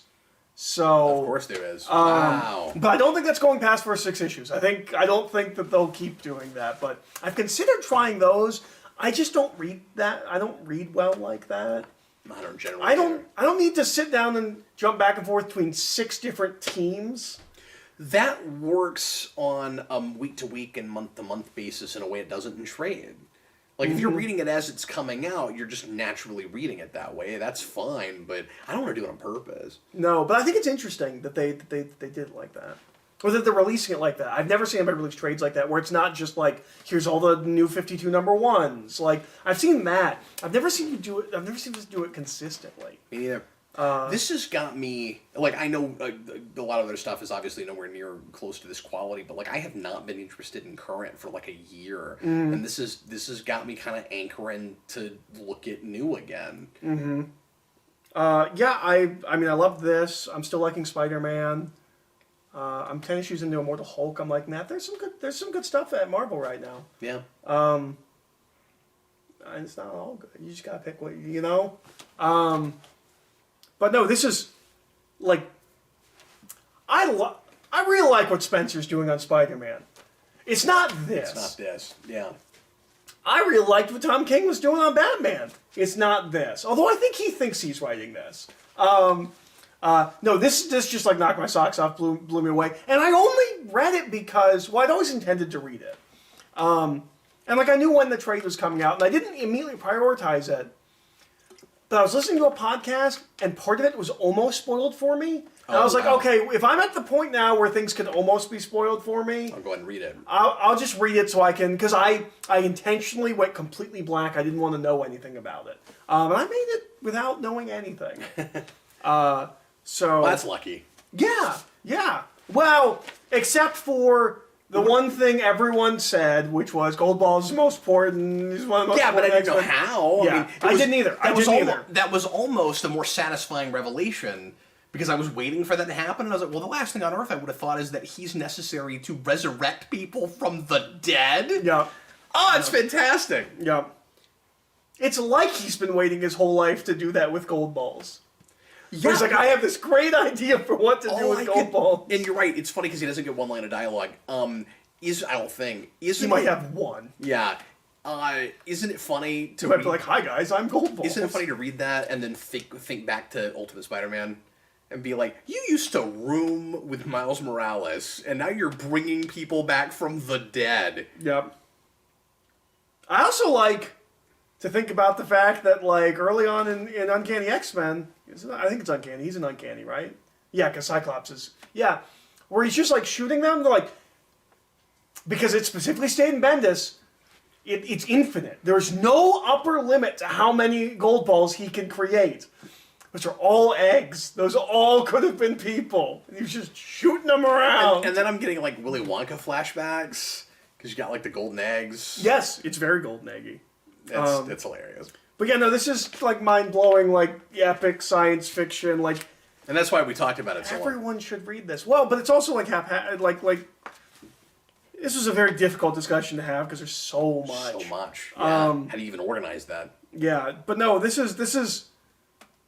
I don't know if I've read anything in a long time. Like, this is a seminal superhero. Like, this is a major book. Yeah. I can't think of anything. It will be remembered as a big deal. Recently, like within the past decade, nothing immediately comes to me where like I was like that was important. Like I've liked a lot of books, but I don't remember the last superhero comic that I was like that was something big. Yeah, I'm just kind of racking my brain and trying to think if anything should count on the level of this. Because there's stuff that like there's lots of good stuff. There's lots of stuff I liked. There's certainly influential stuff. You know, like I'm sure Big Quarter of the Owls fans and people like that will say you know things from Snyder. Well, sure. I mean, I'm not. Neither of us are Big Quarter of the Owls fans. That ending isn't great. Yeah. It opens good, but yeah. I guess people had that reaction. But is there anything game changing like this? And not just it told a good story, but like or even it made me think about comics differently. Yeah. Like the text pages thing, and like the. It's on a different level. Yeah. Multiversity, which I haven't read. I'm gonna throw that title in the ring. Well, and a lot of stuff Morrison does, I guess, kind of dances around that. Yeah. And you can tell he's a Morrison fan, like not just Morrison's X-Men, like he's clearly a Morrison. I mean, when fan. you say important, like, do you just mean in continuity for Big Two stuff? No, I just mean like the kind of book that comes out and you just go, like, wow, Klaus. Yeah, but it is a superhero book. Yeah. But, like, I did mean, like, Big Two. Okay, all right. Because, like, I'm just trying to figure out what your criteria is right now. It's just mainstream superhero comics. Because it doesn't have to be in continuity, but just mainstream superhero comics. Because multiversity almost doesn't count just because it's such an offbeat, different thing. But it was put out by DC. It was. But when you said makes you think differently about comics, I had to say multiversity because it did fourth wall breaking differently than I've ever seen it. And I had a moment reading that where I was like, just a split second where the book was telling me that if I like didn't turn the page, something bad would happen, and I believed it. Mm-hmm. Like that's different. Yeah, no, absolutely. I will also say Deadpool kills the Marvel Universe, kind of like to a degree, but I think you also haven't read that. But I have not read that, and that I probably never will read. Not because it's bad, because you've told me like it's really good, and like a lot of people have said it's really good. I just don't care. That's fine. I may accidentally read it one day. You accidentally read it. But we'll have Marvel Unlimited now. I guess I could accidentally read it. What I'll do is I'll slip it inside of a different cover, where you'll think you're going to read one thing, and then you'll pop it open and go, well, I guess I'm reading this now. That's the only way I can think that you would accidentally read something. How to euthanize your dogs. That's actually not my joke. That's Matt Fraction's Sex Criminals. If you buy the hardcover, it's... I thought you were, like, really mad at my dogs. No. I felt like that's why you were saying that. Like, whatever, what do euthanize your whatever dogs, is Cam? on the cover of it is, like, really, like, super over-the-top, like, embarrassing, like, innuendo, like, sex stuff, right? Because it's Sex Criminals. So it has a reversible cover. But the reversible cover is how to euthanize your dogs. That's awesome. Yeah. So you won't put the reversible cover. That's really funny. Anyway, anything else you want to make sure that we say? I'm sure we're coming up on 2 hours here. Jesus Christ. Which I think might be the longest. There we go. There's a good picture of that saber-tooth costume. No, I just stopped in the middle and figured out if that counted as a curse word. That was really... Oh, man. No, we're well past 2 hours. What time is that? It's like 20 to midnight. Oh, thank God. Okay. No, you're good. I was worried it was like this 1:30 has in the got morning. to be the longest single comic review we've ever done. And I feel like we've barely touched the surface. I know there's so much more we could have There's talked so about. much more. There's timelines. I don't even know. There's timelines. Everybody, thanks as always for watching. We sure appreciate it. Another timeline. Eric, thanks for doing it with me, man. Yeah. And thanks for getting me to finally sit down and look at this, because I've been wanting to do it too. And Look at all this. It's all this information. I read it all. Eric, we have to finish the video. You know, Hickman talked about these text pages. End the video, Eric! He talked about these text pages, and he says that the advantage that comics have over every other medium, or like over like movies and TV and things like that, is that they know that their audience can read. That's awesome. Yeah. That's really good. Once again, thanks a lot for watching, everybody. Leave your comments if you've read this and tell us what you think, because it sounds like there's a little bit of polarization on this. Not everybody thinks it's as brilliant as we do. I think every like big major. I also think there's a lot of like people being like, "Well, Hickman just thinks he's so smart, doesn't he?" And I'm like, "No, he is." And some of it's a political response, right? Where it's like, I don't like the politics of this book. I think people are reading politics into it that aren't there. That aren't there. Yeah. But I also think there's like traditionalist X-Men fans that are backlashing against it. Like, yeah. I don't like some of the retconning. Well, just the direction. Like, I think there's people who are like, well, this isn't what the X-Men are. They're Is a group anybody- of mutants that go around, they fight bad guys. So yeah, like I think it's having a mixed response, but I also think it's one of those. That. Well, I think that's what the X-Men book is supposed to be. Like, it's the like. Again, the Hickman interview talks about how like there's a reason this isn't called X-Men. It's because X-Men is about the heroes of the mutant world, and this is not about that. Okay. Yeah. So, like, I think you're right. I think that is what the X-Men book will be, but I think the negative response is much lesser. I don't think this is like Morrison's run, where, like, half of the X-Men fans hate that run, and the other half love it. Or like the way people turned on Tom King, but of course this isn't done. Yes, and people could turn on this, I guess. Yeah, like, And there's a lot of people that are acting like nothing happened. They're like, yeah, I guess this is different. And I'm like, what are you talking about? I don't understand. Well, we'll they see can where it bring goes. themselves back from the dead, and they gave human beings ways to cure almost everything. And they have their own nation that also allows them to teleport to other places wherever they want through plants. We didn't even mention really the teleportation. No. The plants and the fact that they can go to Mars. Yeah. That's the thing they can do now. Yeah. And the nowhere doors. Yep. Yep, there's a lot in this, and I highly recommend it. And I also highly recommend do not read House of X and then Power of X. Yeah, I almost did that as an experiment, and then at the 11th hour you read, because we talked about it, and you were like, yeah, you know what, don't do that, actually. Well, I don't think you would have enjoyed Powers of X. No, I'm glad. It's meant to be read like this, and it was released like theoretically no one should ever do that. Yeah. I can't think of a way that would happen. They hadn't released it the way they released it. It should have been 112 issues. It should have been in singles. Yeah, it should have been like this. It should have been just like this. This is how you should read it. Buy it. It's like $50. It's $60. I got it for $43 on Amazon. Okay, but that's a lot of like time for your $43, right? Well, it's 12 issues, but most of them are oversized. Like, this is not a normal 12-issue trade. And you've got all that text. It just takes longer to read, and not in a boring way. Like, it's a lot more bang for your buck, man. Like, Yep. Highly recommend. This is like a AAA video game title. Like, you're gonna spend more time with it. Yep. You know, There's all these side missions. It's your 10-hour video game. Like, it doesn't take 10 hours to read. That's not what I'm saying. But like your equivalent of it. You know? No, I took a weekend. Like, I know you really took your time with it. Yeah, I just sat in my room and I just read it, and I never do this, but like I was like going back, or I was like I was like, oh, they mentioned that. Yeah, that is that. All right, well, and now I've got an alphabet. I gotta go look at that stuff. I didn't read it fast, but I didn't do it that way. I just did it twice. I was just like, I'm gonna go through this and suck it in and hope I understand what's happening, and then I'm gonna do it again. And that was my strategy. This is the stuff I want from Marvel Cosmic that they're just not giving me. But no. Go back and read Ultimate Squared at some point. Okay.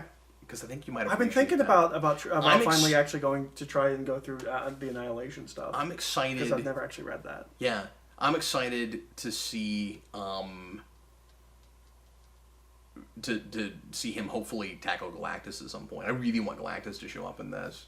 Hickman? Yeah. They do mention Galactus. They mention him as like an anomaly within the galactic structure. He's one of like two things that some cosmic something was scared of. I think it's Phalanx. Is it the Phalanx? I think so. Yeah, I think you're right. It just eats the Phalanx isn't afraid of anything except for Galactus, and there was one other thing. Yeah.